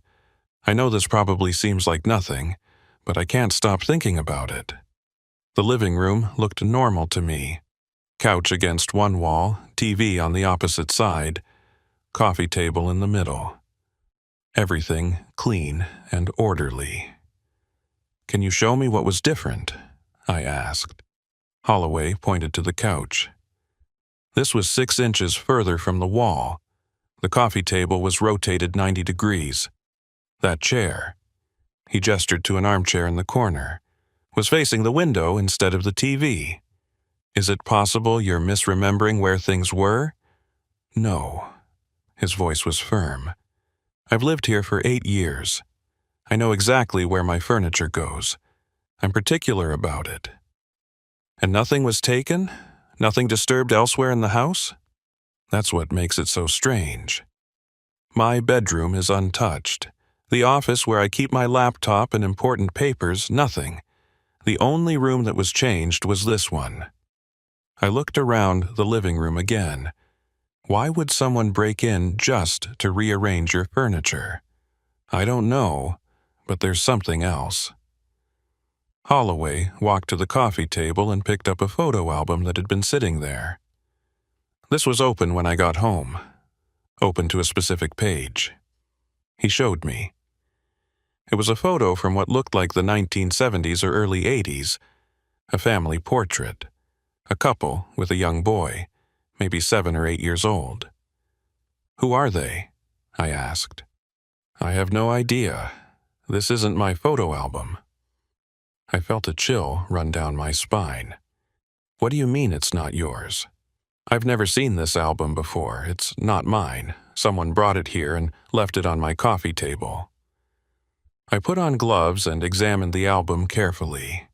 It was old, the kind with sticky pages and plastic covers. The photos inside were all from the same era, late 70s to early 80s. Different families, different locations, but all clearly from the same general time period. "You're absolutely certain this doesn't belong to you? Maybe it was your parents' bagasse or left here by a previous owner." "Detective, I know what I own. This album was not in my house before I left for the weekend." I bagged the album as evidence and took photos of the room. As I was finishing up, Holloway said something that stuck with me. "Do you believe in messages, Detective? Like someone is trying to tell you something but you don't understand the language?" "What do you mean? This feels like a message." The furniture moved, the album left open to that specific photo. Someone is trying to communicate something. I just don't know what. I told him I'd look into it and left. Back at the station, I logged the photo album into evidence and started running checks. The break-in at Holloway's house was clean. No fingerprints except his own. The back door lock had been jimmied, simple and professional. Whoever did this knew what they were doing. I sent the photos from the album to our records department to see if they matched anyone in our database. The faces were too old, from decades ago, but it was worth a try. While I waited for results, I pulled up reports of similar break-ins in the area. Nothing matched. No other cases of someone breaking in just to rearrange furniture.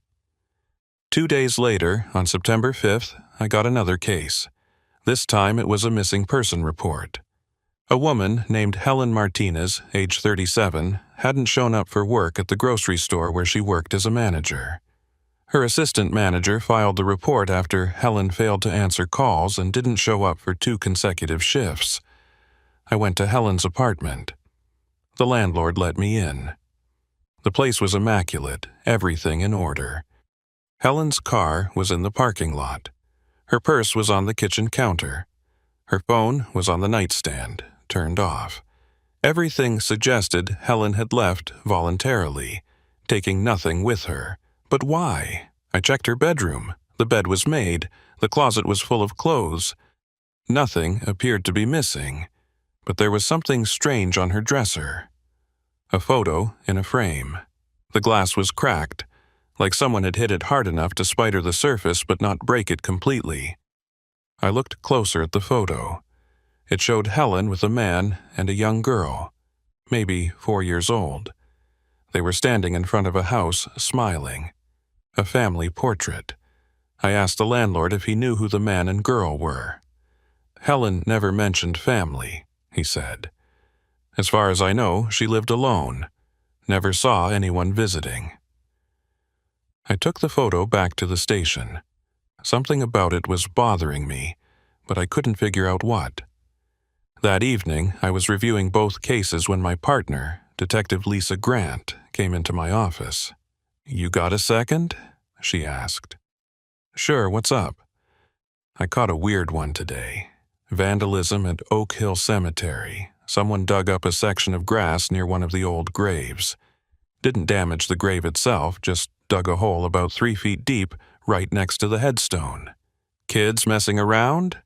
Maybe, but the groundskeeper said it looked deliberate, like someone was searching for something. And here's the weird part." She handed me a photo. "They left this at the bottom of the hole." The photo showed the same image I'd just been looking at. Helen Martinez with a man and a young girl. I stared at it. "Where did you get this?" "I just told you. At the cemetery." "No, I mean, I have the same photo. From a missing person case I'm working." Lisa frowned. "That's not possible. This photo was in a hole in the ground. It's been there for a while. The paper is water damaged and dirty." I showed her the photo from Helen's apartment. They were identical. Same people, same pose, same background, except one was framed and cracked, and the other was water damaged and found buried in a cemetery. "What the hell is going on?" Lisa said. I didn't have an answer. Over the next week, 3 more incidents were reported.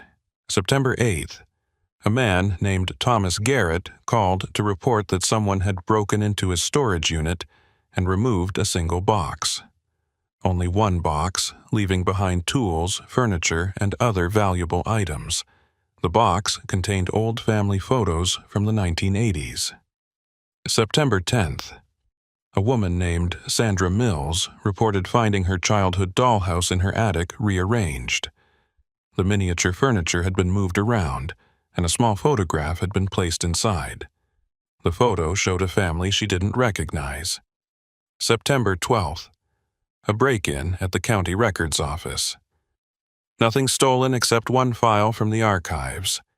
The file was a death certificate from 1983 for a child named Emily Brennan, age 4. I sat in my office staring at the evidence board I'd started. 5 incidents in 10 days. All seemingly unrelated. All with strange details that didn't quite make sense. Richard Holloway's rearranged furniture and mysterious photo album.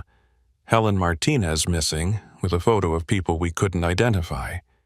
A hole dug in a cemetery with an identical photo. Thomas Garrett's stolen box of photos. Sandra Mills' dollhouse rearranged with another mystery photo. A stolen death certificate for a child from 1983. I pulled up the death certificate we'd gotten a copy of before it was stolen.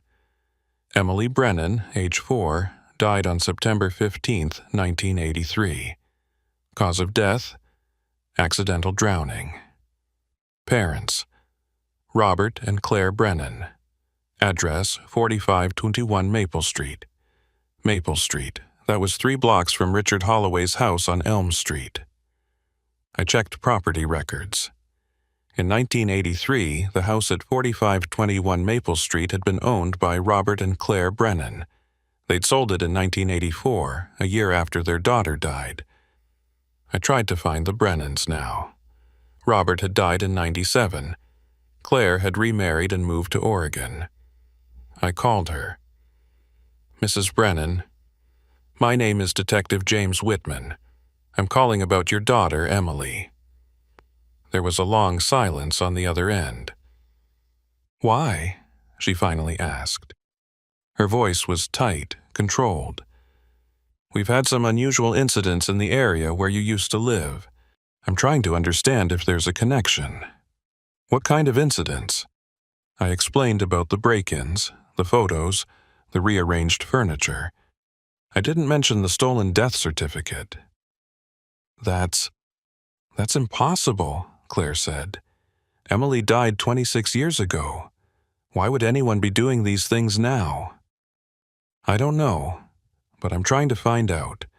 Can you tell me anything about the days before Emily's death? Anything unusual?" "It was an accident. Emily wandered away from the yard while I was inside. She fell into a neighbor's pond. By the time we found her," her voice broke. "It was ruled accidental. There was nothing suspicious about it." "I understand. I'm sorry to bring this up, but did anything strange happen in the weeks after? Any unusual visitors? Anyone asking about Emily?" "No, just grief. We sold the house and tried to move on with our lives." I thanked her and hung up. Then I pulled up the police report from Emily Brennan's death in 1983. It was a short report. 4-year-old girl wanders into neighbor's yard, falls into decorative pond, drowns before being discovered. Tragic, but straightforward. The investigating officer was listed as Officer Patrick Doyle, badge 2156. He'd retired in '95. I called him at home. "Officer Doyle, I'm Detective Whitman. I'm reviewing an old case you worked, Emily Brennan, 1983. "I remember it," he said quietly. "You don't forget cases like that. Was there anything about it that bothered you? Anything that didn't fit?" He was quiet for a moment. "Why are you asking about this now?" "We've had some incidents that might be connected. I'm trying to understand if there's a pattern." "What kind of incidents?" I gave him a brief overview. He listened without interrupting. "That's strange," he finally said. "Because something did bother me about the Brennan case, but I could never put my finger on it. The death was clearly accidental. The evidence all pointed to it. But the family, they were off somehow." "Off how?" "The mother was devastated, as you'd expect. But the father, Robert Brennan, he was too calm. Not in a suspicious way, more like he was in shock, and he kept saying something strange." "What did he say?" "He kept saying she was supposed to be there, not she wasn't supposed to be there, which is what you'd expect. He said she was supposed to be there, at the pond, like it was meant to happen." I felt the hair on the back of my neck stand up. "Did you follow up on that?" I tried. I asked him what he meant. He said he didn't know, that he was confused, grieving. I didn't push it. Looking back, maybe I should have. I thanked him and hung up. Then I sat staring at my notes, trying to make sense of what I was hearing. A 4-year-old girl dies in an accident in 1983. 26 years later, someone is breaking into houses, rearranging furniture, leaving old photos, digging holes in cemeteries. All somehow connected to this long-dead child. But why? And who? On September 15, 2009, exactly 26 years after Emily Brennan's death, I got a call that changed everything. A body had been found at Oak Hill Cemetery.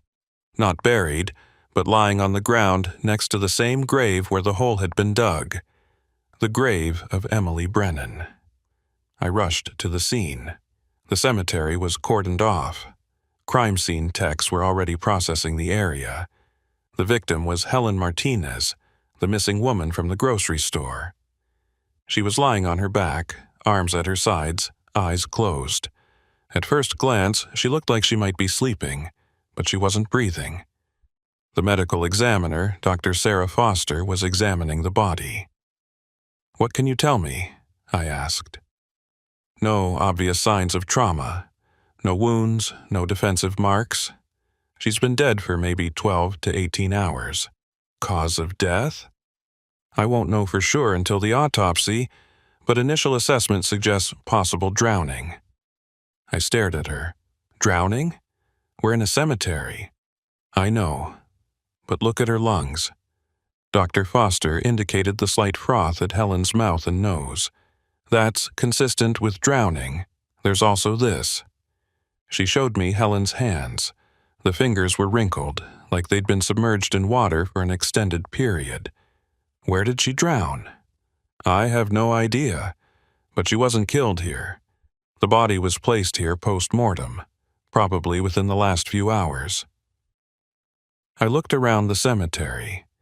The hole that had been dug next to Emily's grave had been filled in.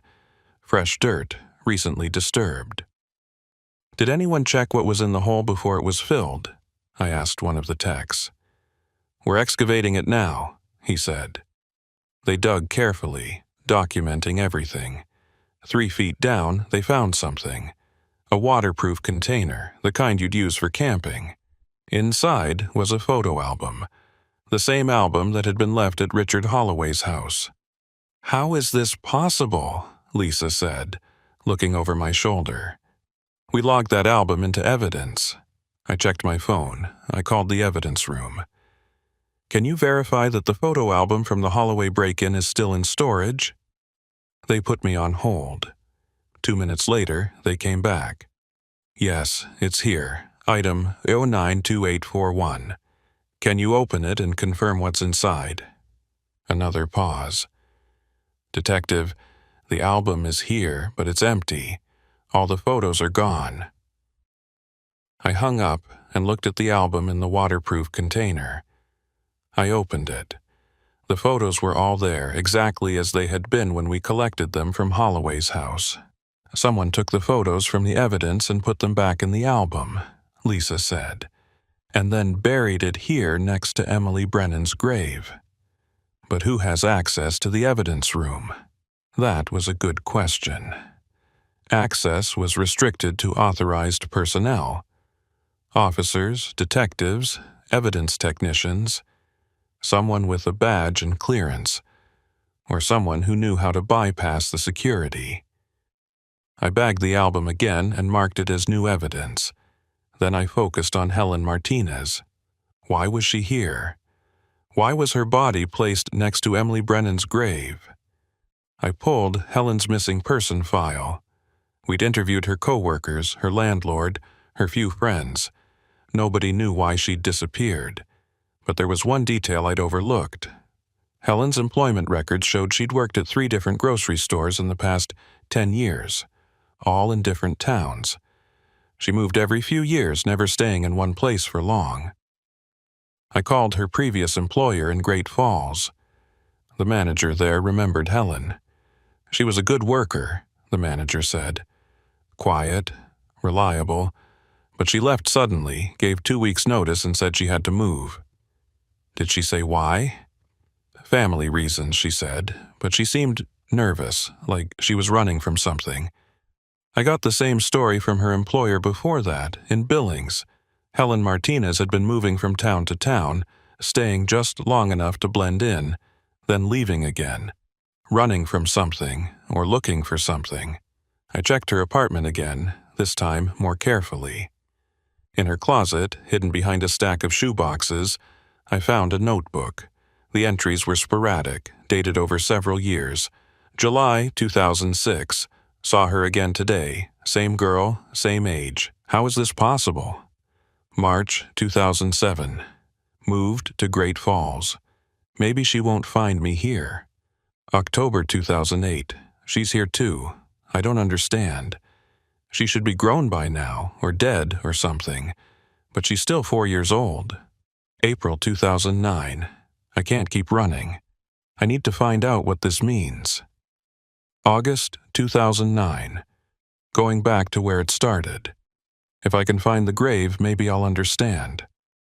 The last entry was dated September 14th, 2009. Tomorrow is the anniversary. I'll be at the cemetery. Maybe that's where this ends. I read the notebook 3 times. Helen Martinez had been seeing someone. A girl who stayed 4 years old, who followed her from town to town. A girl who shouldn't exist. I showed the notebook to Lisa. She read it in silence.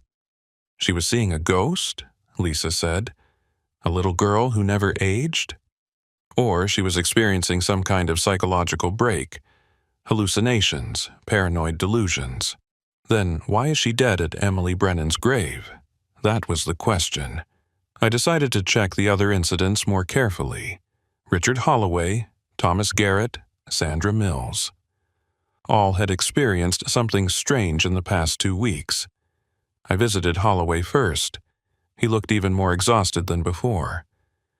Have you experienced anything else unusual? I asked.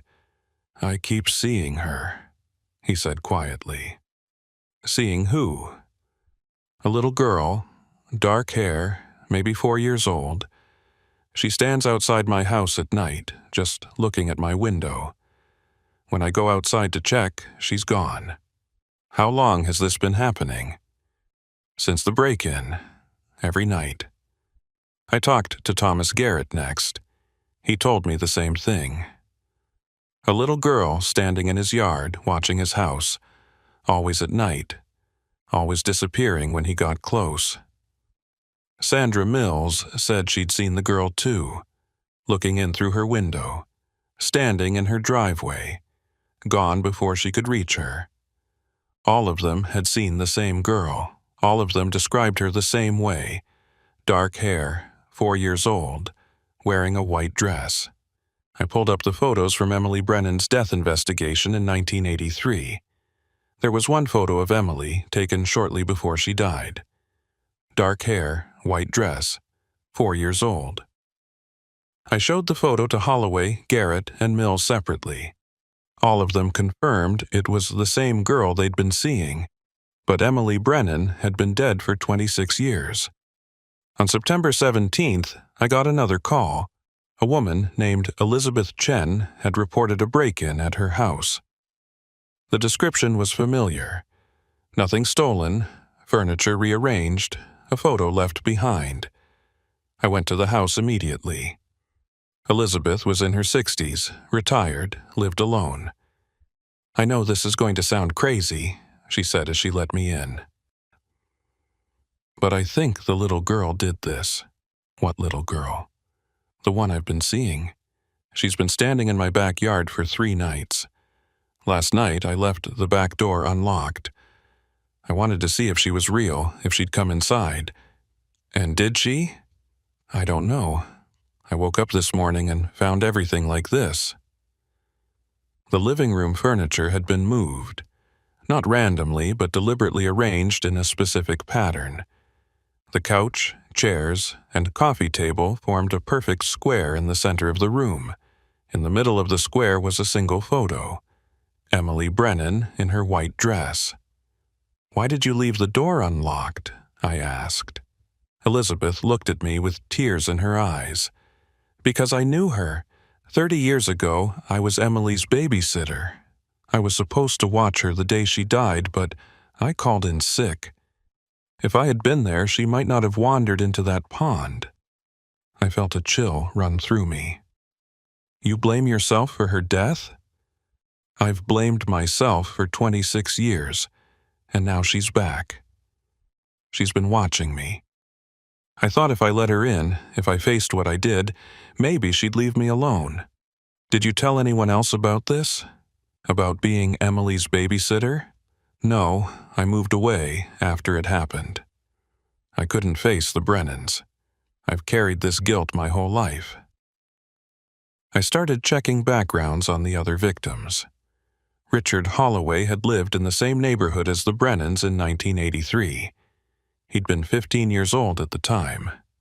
I pulled his school records and found something interesting. In the fall of 1983, just weeks after Emily's death, Richard had been sent to the school counselor for behavioral issues. The counselor's notes were brief but telling. Student exhibits signs of trauma.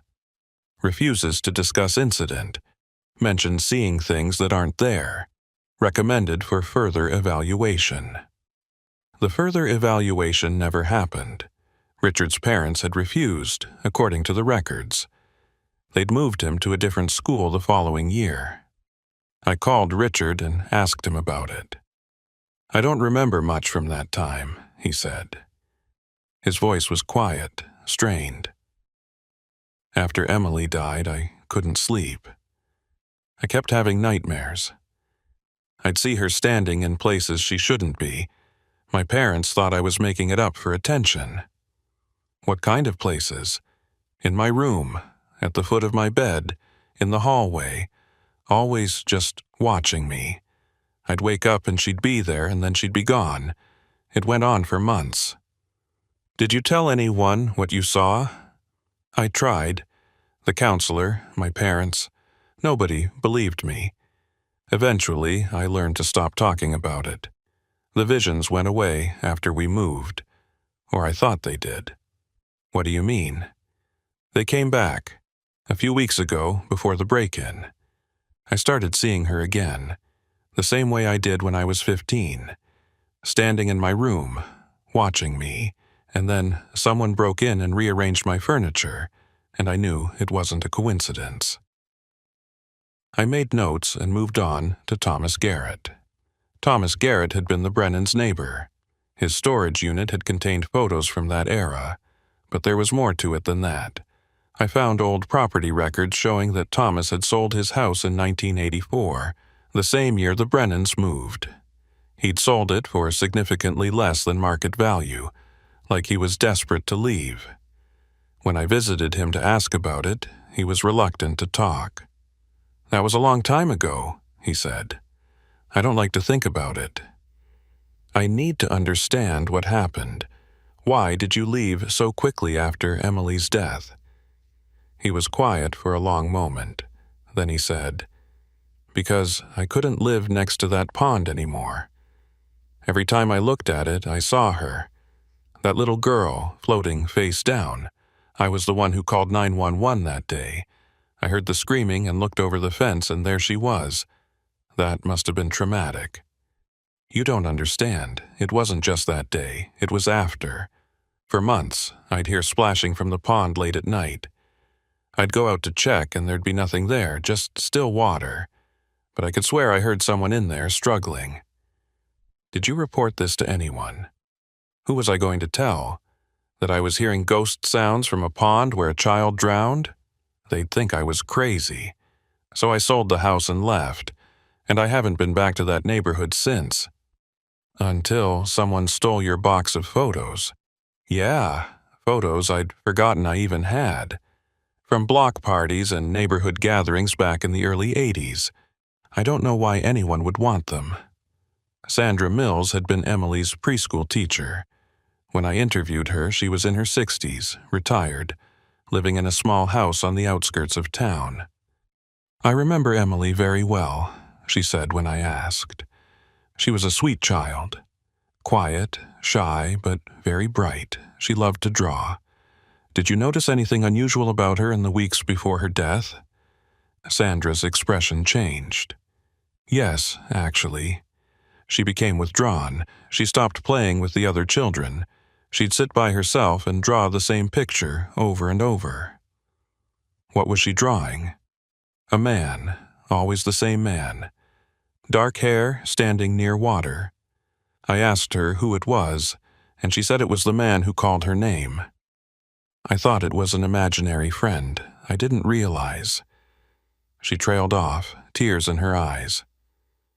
You couldn't have known, I said. But I should have. I should have told her parents. I should have asked more questions. Instead, I just let her keep drawing those pictures. And then she was gone.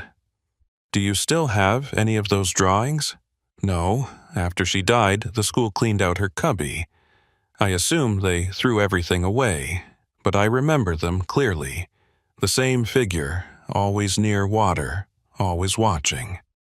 Every person who had experienced something strange had a connection to Emily Brennan. They had all been in her life when she died, and they had all seen or heard something that suggested Emily's death was more than a simple accident. But there was one more person I needed to talk to. One person who had been there that day and never spoke about it publicly. Officer Patrick Doyle, the first responder from 1983. I called him again and asked if I could visit him in person. He agreed, though he sounded hesitant. His house was a small ranch in a quiet suburb. He met me at the door, looking older than his years, worn down by decades of police work. "Come in," he said. "I've been expecting you to come back." We sat in his living room. On the mantel, I noticed photos of his family, his career. But there was one photo that caught my attention. It showed a younger Doyle in uniform, standing next to a police car. In the background, barely visible, was a white house with a backyard pond. "That's the Brennan house," I said. "Yes, that photo was taken about a week before Emily died. I didn't know it then, but I'd be back there soon, under very different circumstances. Tell me about that day. Everything you remember." Doyle took a deep breath. "I got the call at 4:17 p.m. Child in distress at 4521 Maple Street. I was 3 minutes away. When I arrived, there was a teenage girl performing CPR on a small body. Helen Caldwell, I later learned. She was crying, screaming for help." "Was Emily already dead?" "Yes. She'd been in the water too long. But Helen kept trying. She wouldn't stop until the ambulance arrived and the paramedics took over. Even then, she kept saying, 'I should have been faster, I should have seen her sooner.'" "What about the parents?" "Claire Brennan was in the house when it happened. She came running out when she heard the screaming. The father, Robert, he arrived about 10 minutes later. He'd been at work." "You said in your report that Robert kept saying she was supposed to be there. Can you elaborate on that?" Doyle looked uncomfortable. "Yeah, it bothered me then, and it still bothers me now." Robert stood there looking at his daughter's body, and instead of being surprised or shocked, he seemed resigned, like he'd known this was coming. "Did you push him on it?" "I tried, but he shut down. Said he didn't know what he was saying, that he was in shock, and I let it go. It was ruled an accidental drowning, and there was no evidence to suggest otherwise. But I've always wondered what? If maybe Robert knew something. If maybe he'd seen something in the days before that made him think Emily was in danger, but he didn't act on it, and then it was too late." I showed Doyle the drawings that had been found in Emily's grave, the ones showing a man watching near water. He stared at them for a long time. "These are new?" "Recent, yes, but made with materials from the 1980s. "That's impossible. I know, but they exist, and they suggest that Emily was trying to tell us something, that she saw someone watching her, someone who didn't help when she fell." Doyle set the photos down. "There's something I never put in my report. Something I saw that day that I couldn't explain." "What?" "When I was processing the scene, taking photos, documenting everything, I looked at the house next door, Thomas Garrett's house, and I saw someone in an upstairs window, just for a second. A figure, watching. I assumed it was Garrett, but when I asked him later, he said he'd been at work when it happened. He didn't get home until after the ambulance left. Could it have been someone else? There was no one else in the house. Garrett lived alone. But I know what I saw. Someone was watching from that window. And Helen Martinez? I dug deeper into her background. It took days of searching, but I finally found it. Helen Martinez's birth name was Helen Caldwell. In 1983, she had been a teenager living on Maple Street, right next door to the Brennans. She had been the one who found Emily in the pond. She had pulled Emily's body from the water and tried to revive her. She had screamed for help while performing CPR on a 4-year-old girl who was already dead. That trauma had shaped her entire life. She'd changed her name, moved constantly, never staying anywhere long enough to form attachments. And then, 26 years later, she'd come back to face what had happened. But someone, or something, had been waiting for her. I arranged to have all the victims brought in for interviews. I wanted to understand what they knew, what they'd seen, what connected all of these incidents. But before I could conduct those interviews, something else happened. On September 20th, Richard Holloway called 911. He was hysterical. "She's in my house," he shouted. "The girl, she's inside. She won't leave." Officers responded within minutes. When they entered Holloway's house, they found him in the living room, backed into a corner, staring at the furniture. The furniture had been rearranged again, but this time it wasn't random. The pieces formed a specific scene. It was arranged exactly the way it had been in the Brennan house in 1983. I knew this because I'd pulled the crime scene photos from Emily's death. The living room layout in those photos matched what was now in Holloway's house. Someone was recreating the Brennan home, piece by piece, memory by memory. But who and why? I spent the next week investigating every angle I could think of. I re-interviewed everyone connected to Emily Brennan's death. I reviewed the original case file a dozen times. I searched for anyone who might have a motive to torment these people. Nothing made sense. On September 28th, I got a break. The lab results came back on the photo album that had been buried at Emily's grave. They'd found fingerprints. Most of them were old, degraded, impossible to identify, but one set was fresh, and they matched someone in our database, Claire Brennan, Emily's mother. I called Claire immediately. "Mrs. Brennan, I need to ask you something. Have you been back to Montana recently?" "No," she said. "I haven't been there in years." "Why? Your fingerprints were found on evidence connected to this case." "That's impossible. I haven't touched anything connected to Emily's death since we moved away." "When was the last time you saw that photo album? The one with family pictures from the early 80s? There was a long pause. I threw that album away. After Emily died, I couldn't look at those photos anymore. I put it in the trash the day we moved out of the house. Do you know what happened to it after that? No, I assumed the garbage collectors took it. But somehow, that album had survived.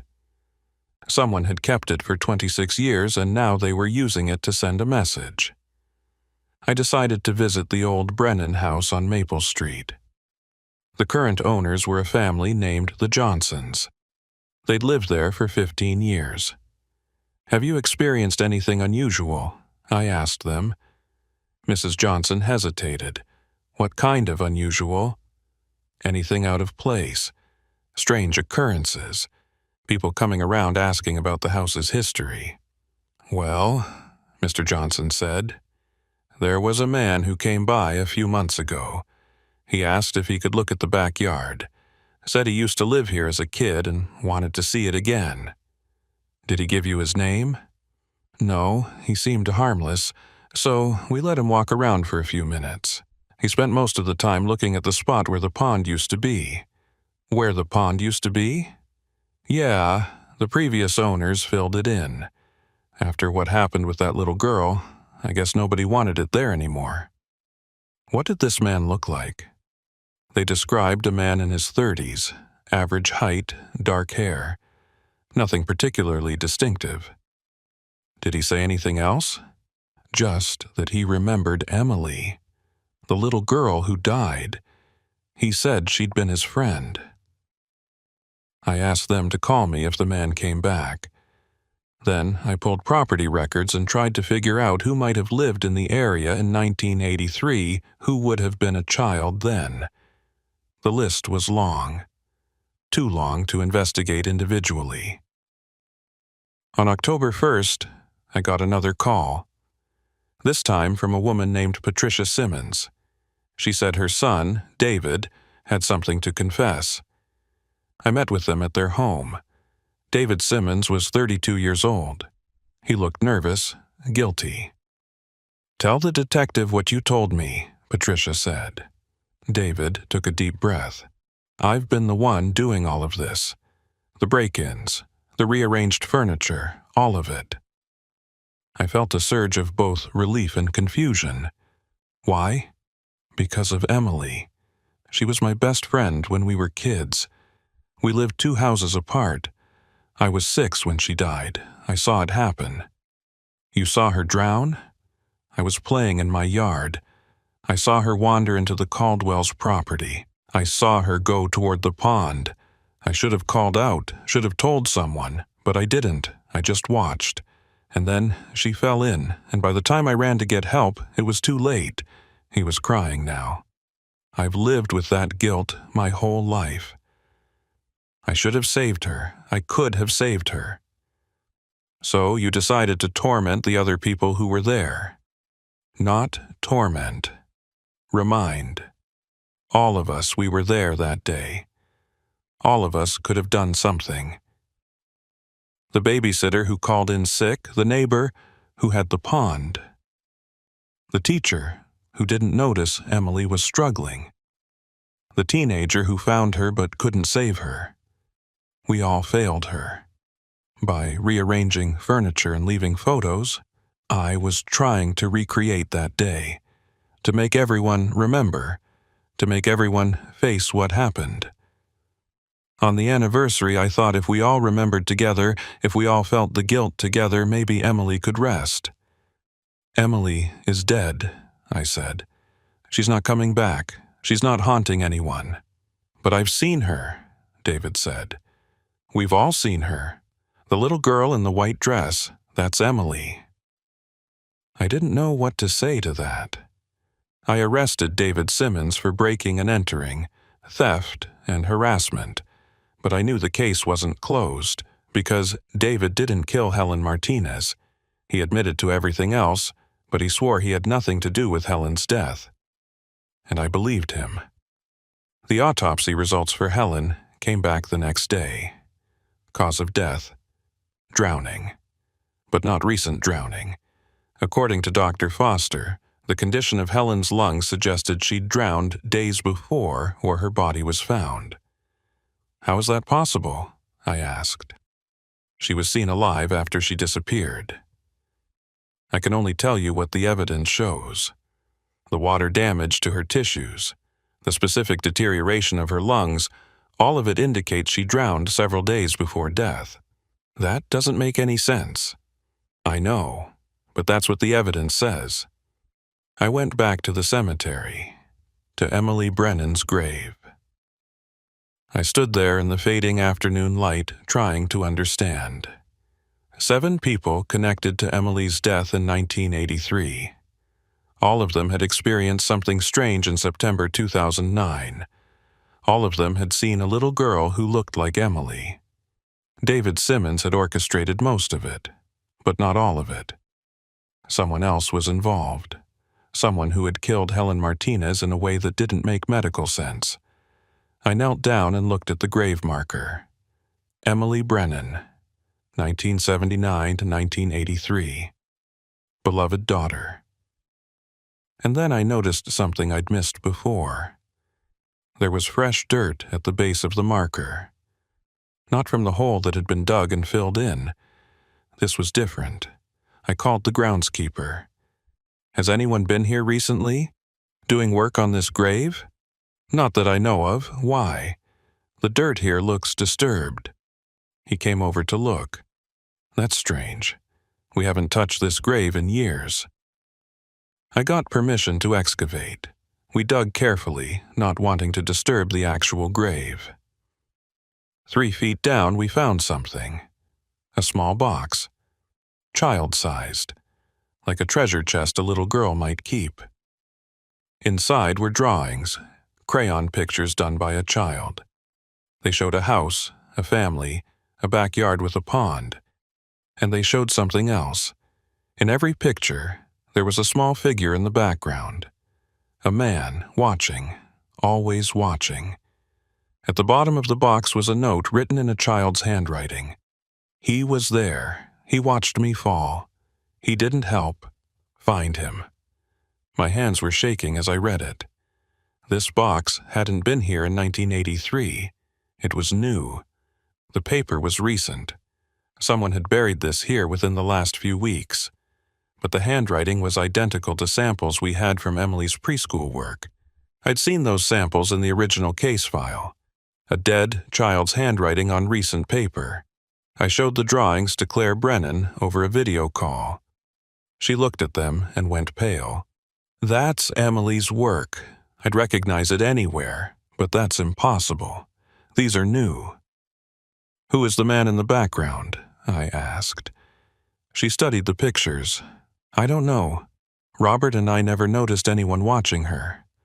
If someone had been there that day, if they'd seen her fall and didn't help, I had the drawings analyzed. The crayon used was from a brand that hadn't been manufactured since 1985.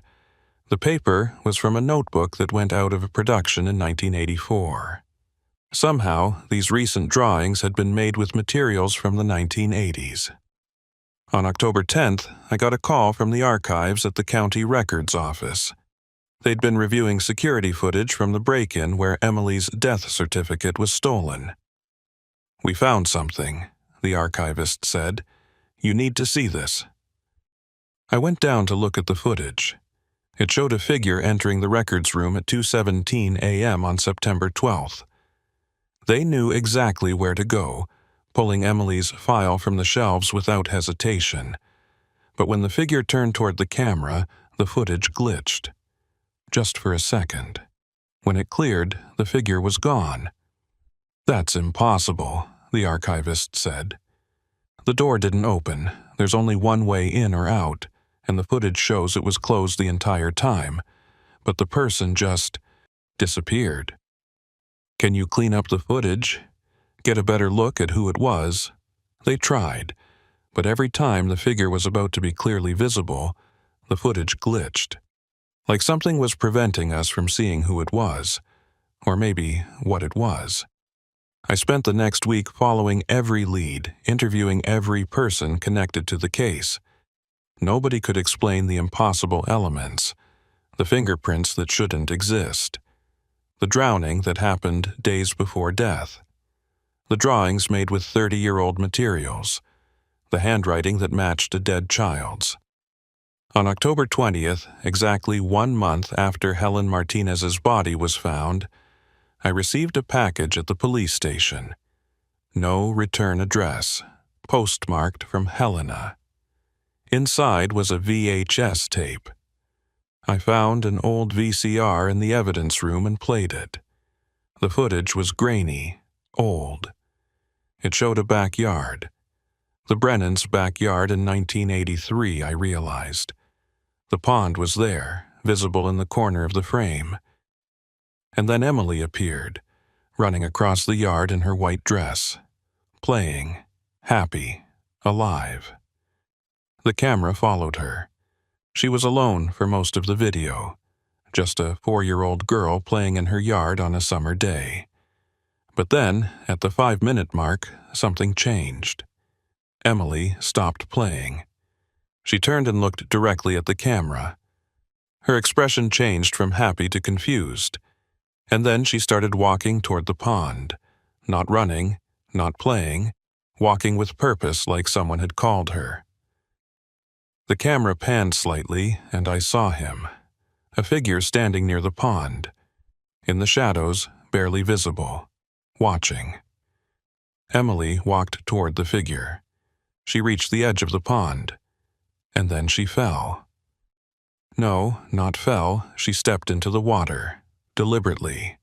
The figure didn't move, didn't call for help, just watched as Emily went under.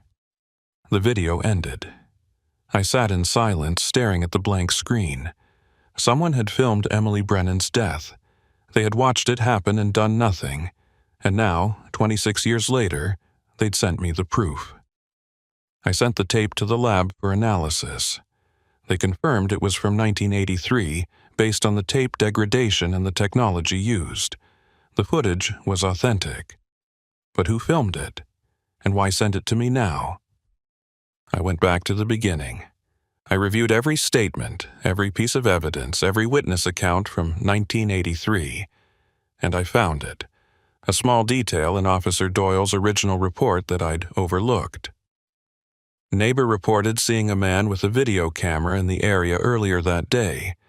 Subject identified himself as a family friend documenting the neighborhood. No further action taken. A man with a video camera on the day Emily died. I called Officer Doyle again. The man with the camera, do you remember anything else about him? Not really. It was 26 years ago. Why? Did he give you his name? If he did, I didn't write it down. He seemed harmless, just someone making home movies. Do you remember what he looked like? Anything at all? Doyle was quiet for a moment, thinking. Average height. Dark hair, I think. Maybe in his 30s. Clean cut, presentable. He was polite, cooperative. That's why I didn't pursue it. Did he say whose friend he was? He said he was documenting the neighborhood for a historical project. Some kind of archive of suburban life in the 80s. It sounded legitimate enough. But you never verified it. No. It was before Emily's death, before anything suspicious had happened. Just a guy with a camera. We saw that kind of thing sometimes back then, before everyone had video cameras at home. I thanked him and started searching. Historical projects, neighborhood archives, anything that might have been happening in that area in 1983. I found several small projects, mostly amateur historians documenting local architecture and community life. But none of them had records of who worked on them, who filmed what. Dead end. Or was it? I decided to reach out to the local historical society. Maybe they had records of projects from that era. The director, a woman named Margaret Walsh, was in her 70s and had been involved with the society since the 1970s. A neighborhood documentation project in 1983, she said when I called. I don't recall anything like that being officially sanctioned by our organization. Could someone have done it independently? Possibly. People did all kinds of personal projects back then. But if it was meant to be historical documentation, we would have been contacted eventually to preserve the materials. We never received anything like that. What if it wasn't really a historical project? What if someone was using that as a cover? A cover for what? I don't know yet, but I'm trying to find out. Margaret was quiet for a moment. You know, there was something odd around that time. A man came to one of our meetings in late 1983, said he was interested in local history. He asked a lot of questions about specific families in the area, wanted to know about their backgrounds, how long they'd lived there. Do you remember his name? No, I'm sorry.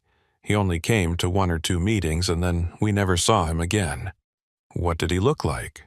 Dark hair, average build, very polite, very interested, but there was something about him that made me uncomfortable. The way he asked questions, like he was looking for something specific. Did he ask about the Brennan family? I don't remember. This was 26 years ago, but he was particularly interested in Maple Street and the surrounding area. I felt a chill, the same area where Emily died. I pulled the visitor logs from Oak Hill Cemetery. Everyone who came to Emily's grave had to sign in at the office. I went through 26 years of logs. Most entries were from the Brennans, visiting regularly until they moved away in 1984. After that, a few scattered visits from people who had known Emily. But starting in 2008, 1 year before all of this began, there were new entries. Someone signing in every September 15th, the anniversary of Emily's death. The signature was illegible, but they always listed their relationship to the deceased as friend. I showed the signature to a handwriting expert. She compared it to every sample we had from people connected to the case. No match. But then she noticed something. "Detective, this signature changes over time. Look at the entries from 2008 compared to 2009. The handwriting is similar, but not identical. Like the same person writing with their non-dominant hand, or deliberately trying to disguise their writing. So, someone has been visiting Emily's grave for years, hiding their identity. That's what it looks like." I decided to stake out the cemetery on September 15th, 2010. If this person kept to their pattern, they'd show up on the anniversary. I arrived at dawn and positioned myself where I could see Emily's grave without being obvious. I waited all day. At 4:17 p.m., exactly the time Emily had been pulled from the pond in 1983, someone arrived. It was a man, just as Doyle had described. Average height, dark hair, now graying at the temples. He walked directly to Emily's grave and stood there, head bowed. I approached, slowly, not wanting to spook him. "Excuse me," I said. "Can I ask what brings you here?" He turned to look at me. His eyes were dark, sad. "I'm visiting an old friend." "You knew Emily Brennan?" "Yes, a long time ago." "Can I ask your name?" He hesitated. For a moment I thought he might run, but then he said, "Daniel. Daniel Porter."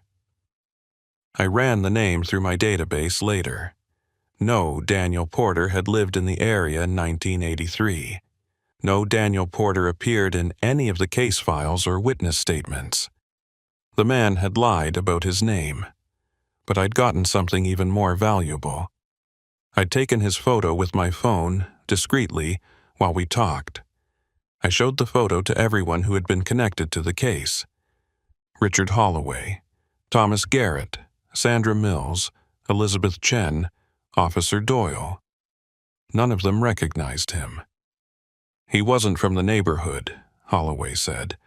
"I knew everyone on our street back then. This man was never there. But someone had been there with a video camera. Someone had filmed Emily's death. And someone had been visiting her grave every year for decades. I sent the photo to the FBI database, hoping for a match. Nothing. This man, whoever he was, had no official identity, or at least not one we could find. On October 25th, David Simmons called me from jail. He said he needed to tell me something. "I wasn't alone," he said. "Someone else was helping me. Someone who knew things about Emily's death that I didn't know." "Who?" "I never saw their face. We communicated through emails. They told me where to find the photo album, when to arrange the furniture, all of it. They said they wanted everyone to remember, to face what happened." "Do you still have the emails?" "They disappeared. I tried to find them in my sent folder, but they're all gone, like they never existed." I requested a forensic analysis of David's computer. The tech team found traces of deleted emails, but they couldn't recover them. Whoever had sent them knew how to cover their tracks. But they found something else. The IP address where the emails originated. It was from a library computer in downtown Helena. I went to the library and asked to see their records. They kept logs of who used which computer and when. The dates matched. Someone had used computer number 7 on the same days David received those mysterious emails, but they'd signed in using a guest pass. No name, no identification required. "Do you have security cameras?" I asked the librarian. "Yes, but we only keep footage for 30 days. These emails were sent months ago. Another dead end, or so I thought. The librarian, a young woman named Ashley, said, "Wait, I might remember something. There was a man who used that computer regularly around that time. Always the same computer, always during the evening shift." What did he look like? Average height, dark hair going gray, polite, quiet. He'd come in, use the computer for an hour or two, then leave. Always paid in cash for the guest pass. I showed her the photo of the man from the cemetery. Her eyes widened. "That's him! I'm sure of it." So the man who visited Emily's grave every year was the same man who had been sending David instructions. The same man who possibly had been documenting the neighborhood in 1983. The pattern was becoming clearer, but I still didn't understand what it meant. I went back through the VHS tape frame by frame. The figure standing by the pond, watching Emily walk toward the water. I enhanced the image as much as possible. The figure was too shadowy to identify clearly, but there was something else in the frame I'd missed before. In the corner, barely visible, was a reflection in the sliding glass door of the Brennan house. A reflection of someone holding a video camera. I zoomed in as much as the technology allowed. The reflection showed a man. Dark hair, average height. The same description we'd heard over and over, but his face was turned away from the reflective surface. All I could see was his profile, and even that was too blurry to identify. I sent the enhanced footage to the FBI's Behavioral Analysis Unit. They studied it and sent back a profile. Subject appears to be male, 30 to 40 years old in 1983, making him 56 to 66 now. Comfortable with technology, as evidenced by use of video camera and later email correspondence. Methodical, patient, willing to wait decades to execute a plan. Likely has personal connection to victim or victim's family. Motivation appears to be focused on forcing witnesses to confront guilt related to victim's death. The profile fit what we knew, but it didn't tell us who he was. I decided to try a different approach. I went back to Claire Brennan and asked her about Robert's diary entries again. Robert mentioned seeing a figure in the shadows. Did he ever describe this person to you? Not really. He was convinced he was imagining it, that the stress of Emily's nightmares was getting to him. Did he ever take photos or videos of the yard, maybe trying to document what he was seeing? Actually, yes. He bought a video camera in August 1983. He said he wanted to film the yard, to prove to himself that there was nothing there. But after Emily died, he destroyed all the tapes. He couldn't bear to look at them. He destroyed them? Are you sure? Yes, I watched him do it. He smashed them with a hammer and threw them away. But someone had saved at least one tape, the tape showing Emily's death. Either Robert had missed one, or someone else had made a copy before he destroyed them. I asked Claire if anyone else had access to their house around that time. We had friends, neighbors. People came and went. This was before we became paranoid about locked doors and security systems. Anyone who might have had reason to copy those tapes? I can't imagine why anyone would want to. They were just Robert filming our backyard, looking for shadows that weren't there. Unless those shadows were real. Unless someone had been watching the Brennan house and Robert had accidentally filmed them. The thought sent a chill through me. On November 1st, 2009, I officially recommended closing the case. David Simmons had confessed to most of the crimes. Helen Martinez's death was ruled accidental drowning with unusual circumstances. The other incidents were attributed to David's psychological break related to Emily Brennan's death. The case was closed, but I knew it wasn't really over, because there were too many things that didn't fit. Too many impossible elements that couldn't be explained by a man having a breakdown and trying to force people to confront old guilt. The fingerprints that appeared on evidence after it was logged. The drawings made with materials from the 1980s. The videotape showing Emily's death. The figure that disappeared from security footage. Helen's drowning days before her death. The little girl in the white dress that multiple people saw. All of it pointed to something beyond a simple explanation. Something I couldn't write in an official report because it would sound insane. I kept my own file, separate from the official record. I documented every anomaly, every impossible detail, and I kept investigating quietly on my own time. In December 2009, I went back to the cemetery on the 15th. Not September 15th, but December 15th, 3 months after Emily's death anniversary. I sat at her grave from sunrise to sunset, watching, waiting. Nothing happened.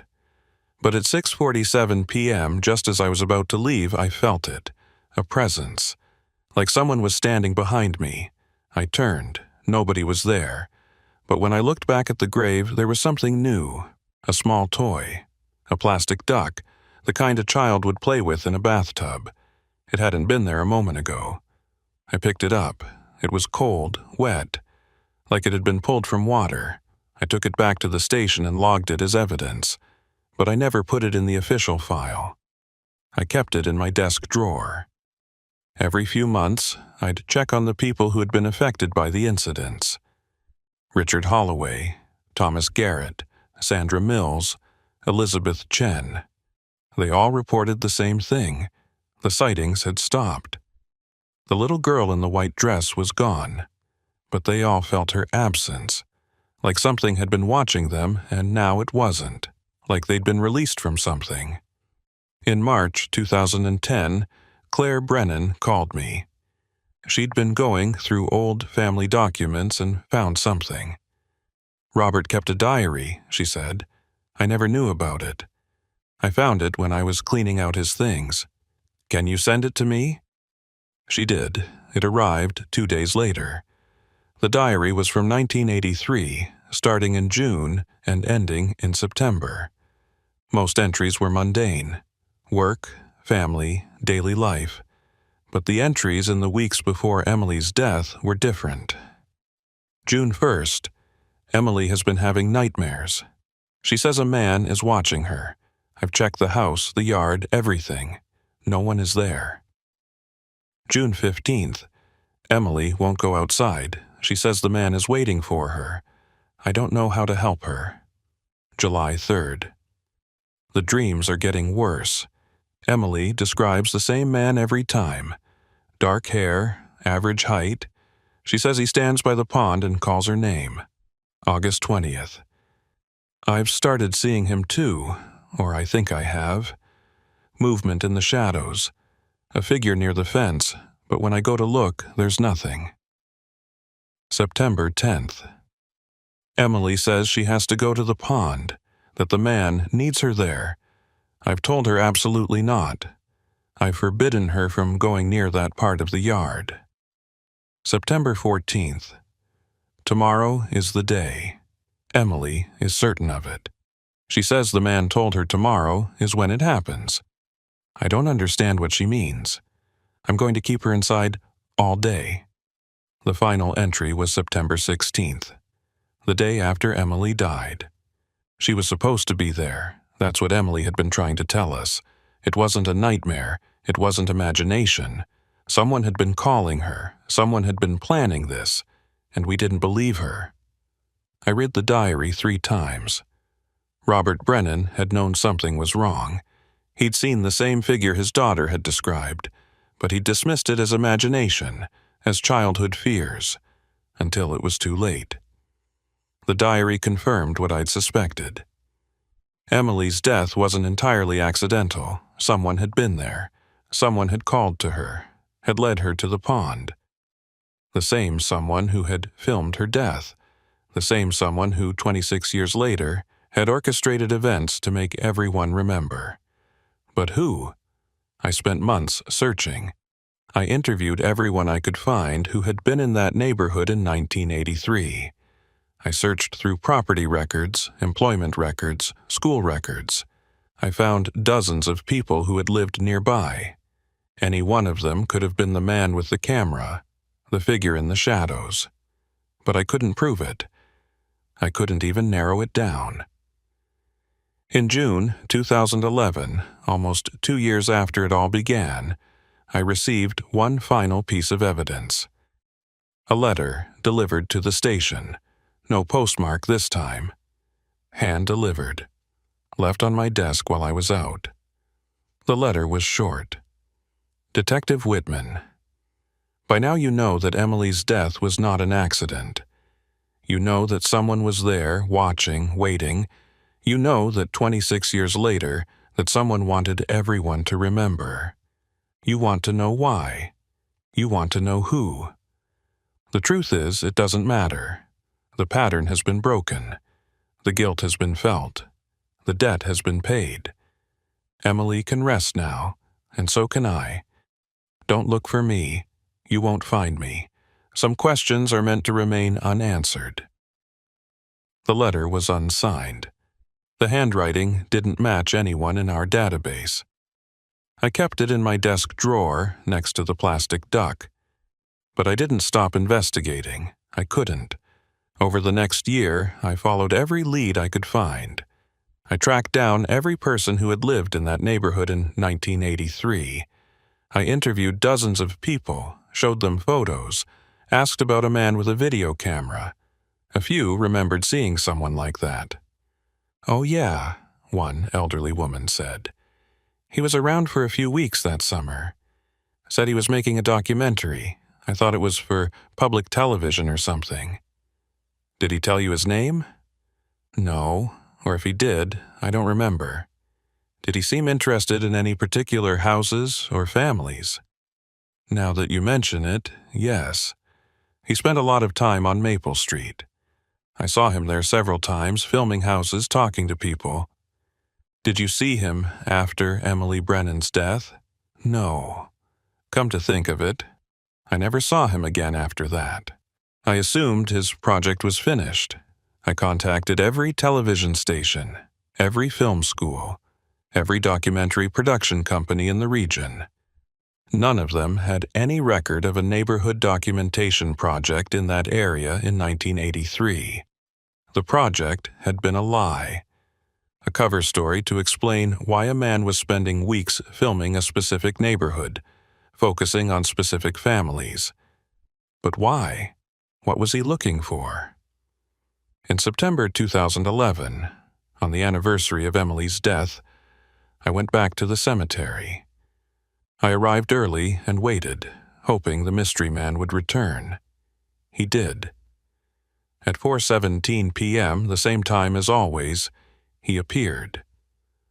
Older now, moving slower, but unmistakably the same man. This time, I didn't approach him. I watched from a distance, documenting everything. I took photos. I recorded video on my phone. He stood at Emily's grave for exactly 17 minutes. Then he knelt down and placed something on the ground. He stood, looked around as if sensing he was being watched, and walked away. I waited until he was gone, then approached the grave. The item he'd left was a small wooden box, hand-carved, beautiful. Inside was a photograph I'd never seen before. It showed Emily Brennan, alive, happy, playing in her backyard. But in the background, barely visible in a shadow, was a figure. A man watching her. Underneath the photo was a note in the same handwriting as the letter I'd received. I was always watching. I saw everything. But I couldn't save her. Some patterns can't be broken, only completed. I sent the photo and note to the lab. The photo was authentic, from 1983. The handwriting matched the previous letter. But the most disturbing discovery came from the paper analysis. The note had been written recently, within the past few days. But the ink used was from a pen manufactured only in the early 1980s, a brand that had been discontinued for decades.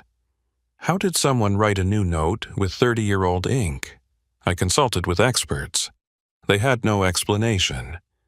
The ink had aged. It showed all the chemical markers of being decades old. But the paper was new, and the handwriting was fresh. It was impossible, but it existed. In December 2011, I received a call from Elizabeth Chen, Emily's former babysitter. She sounded frightened. "Detective, she's back, the little girl. I saw her again last night." "Where?" "In my backyard, just standing there, looking at my house. I called out to her, but she didn't respond. She just turned and walked away into the darkness." "Did you report this to the local police?" "What would I say? That I'm seeing the ghost of a child who died 28 years ago? They'd think I'm crazy." "You're not crazy, Elizabeth. Other people have seen her too." "I know. That's what scares me. If we're all seeing the same thing, if we're all experiencing the same pattern, then it means something, doesn't it? It means there's a reason this is happening." "What do you think the reason is?" "Guilt. We all failed her in some way. I was supposed to watch her that day, and I didn't. The others, they were there in her life, and they didn't see the danger. They didn't protect her. And now she's reminding us, or someone is using her memory to remind us." "Do you think it's the man? The one who filmed her death?" "I don't know. But whoever it is, they know exactly how to make us suffer. They know exactly what we're afraid of." In March 2012, I got a strange call from the evidence room. One of the technicians had been organizing old case files when they noticed something odd. "Detective Whitman, you need to see this." I went down to the evidence room. The technician showed me the box containing Emily Brennan's personal effects from the original investigation. "This box was sealed in 1983, she said. "We have documentation showing it hasn't been opened since then, but look inside." I put on gloves and opened the box.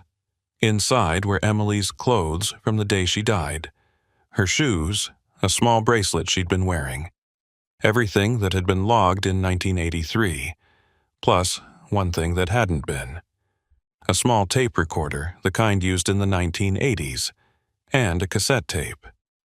"This wasn't in the original inventory," the technician said. "I checked. There's no record of this being collected from the scene." "How did it get here?" "I don't know. But the seal on the box hasn't been broken. It's impossible for someone to have added this without us knowing." I took the tape recorder and cassette to my office. I found an old player and loaded the tape. Static at first. Then a voice, a little girl's voice. "My name is Emily Brennan. Today is September 14th, 1983. Tomorrow I'm going to the pond. The man said I have to. He said it's important. He said things happen the way they're supposed to happen. I don't want to go, but I think I have to. Mommy and Daddy don't understand. They think I'm having bad dreams. But he's real. He's been watching me for a long time. He knows things about me. He knows things about all of us." There was a pause, the sound of someone crying softly. "I'm scared. I don't want to go to the pond. But he said if I don't, something worse will happen. Something bad for everyone. So I'm going to go. Maybe it won't be so bad. Maybe he's telling the truth and it's just something I have to do." Another pause. "If you're listening to this, if you find this after whatever happens, please tell Mommy and Daddy I love them. And tell them it wasn't their fault. It was supposed to happen this way. The man said so." The tape ended. I sat in silence, my hands shaking. Emily had known. She'd known she was going to die. Someone had told her, had convinced her it was necessary, and she'd made this recording the night before, a goodbye message. But how had the tape gotten into the evidence box, and why had it appeared now, almost 30 years later? I showed the tape to Claire Brennan. She listened to her daughter's voice for the first time in decades and collapsed in tears. "She knew," Claire said through her sobs. "She knew, and she didn't tell us. She tried in her way with her nightmares and her drawings, but we didn't understand. We didn't believe her. Who was the man she's talking about? I don't know. We never saw anyone. But Emily saw him. She talked about him. We thought it was imagination. Did Emily have a tape recorder? No, we didn't own one. This isn't ours. So someone had given Emily the recorder and tape. Someone had asked her to make this recording. The man who had been watching her. The man who had filmed her death.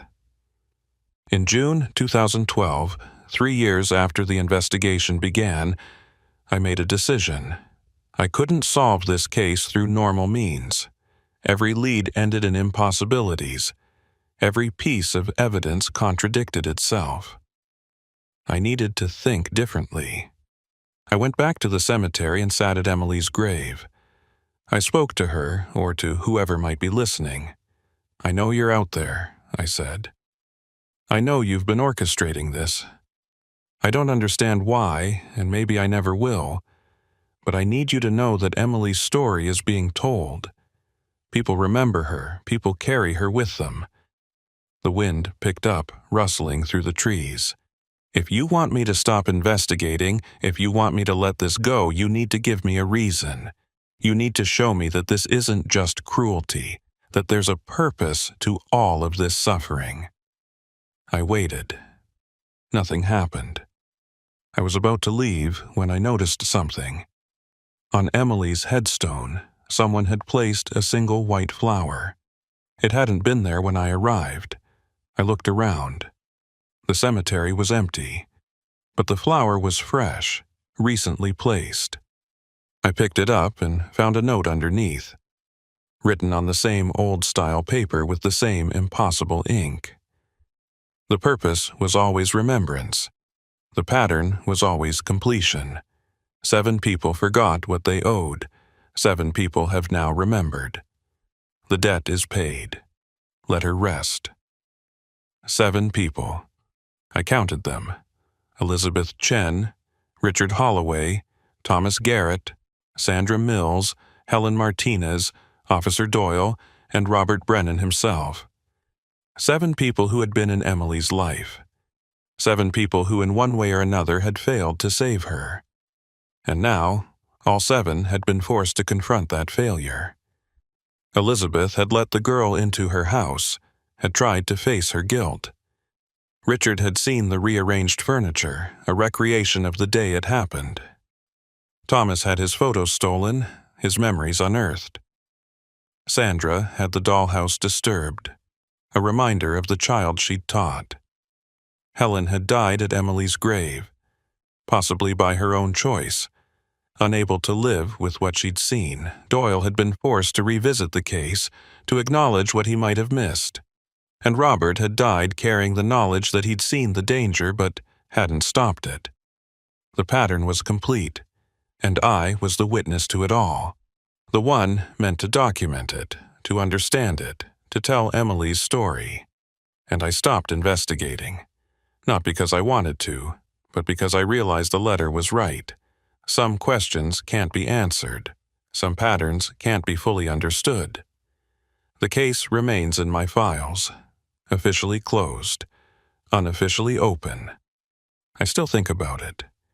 Late at night, when I can't sleep. I think about Emily Brennan, 4 years old, walking toward a pond because someone called her name. I think about the people who carried guilt for 26 years, who were forced to confront it in the strangest way possible. I think about the figure in the shadows, the man with the camera, the one who watched and did nothing. And I think about the little girl in the white dress, the one who appeared to remind everyone of what they'd lost, what they'd failed to prevent. Was she real? Was she a ghost? Or was she something else entirely, a manifestation of collective guilt, a product of suggestion and grief? I don't know. What I do know is this. Every September 15th, I visit Emily Brennan's grave. I bring flowers. I sit with her for a while. And sometimes, just sometimes, I feel like someone is sitting with me. Someone small. someone who forgives. The case file sits in my office at home. Box labeled 093317MC. Multiple incidents. Pattern unresolved. I open it occasionally. I review the evidence. I look at the photos, read the statements, study the timeline. And every time I see something new. Some detail I missed before. Some connection I didn't understand. The pattern is there. It's always been there. But I can't see all of it. Only pieces. Maybe that's how it's meant to be. Maybe some patterns aren't meant to be fully understood. Maybe some cases aren't meant to be solved. 6 months ago, I got a call from a detective in Oregon.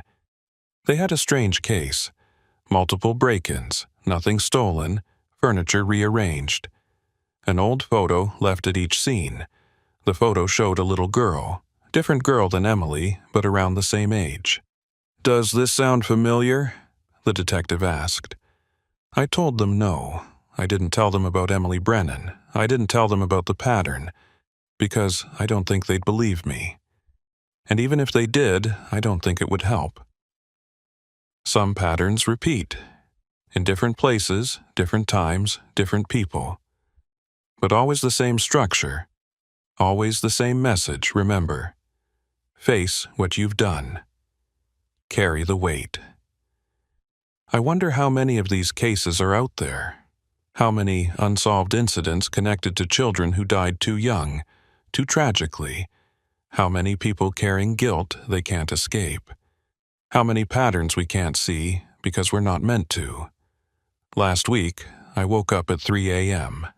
No reason, just suddenly awake. I went to the window and looked out at my backyard.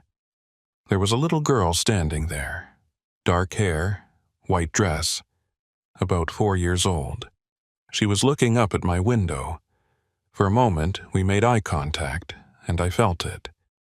The weight of every unsolved case. Every question without an answer. Every pattern I couldn't complete. Then she was gone. I stood at that window for an hour, waiting for her to come back. She didn't, but I know she's out there, somewhere, watching, waiting. For what, I don't know. The case file remains on my shelf, 093317MC, pattern unresolved, and it will stay unresolved. Because some patterns aren't meant to be broken, they're meant to be remembered.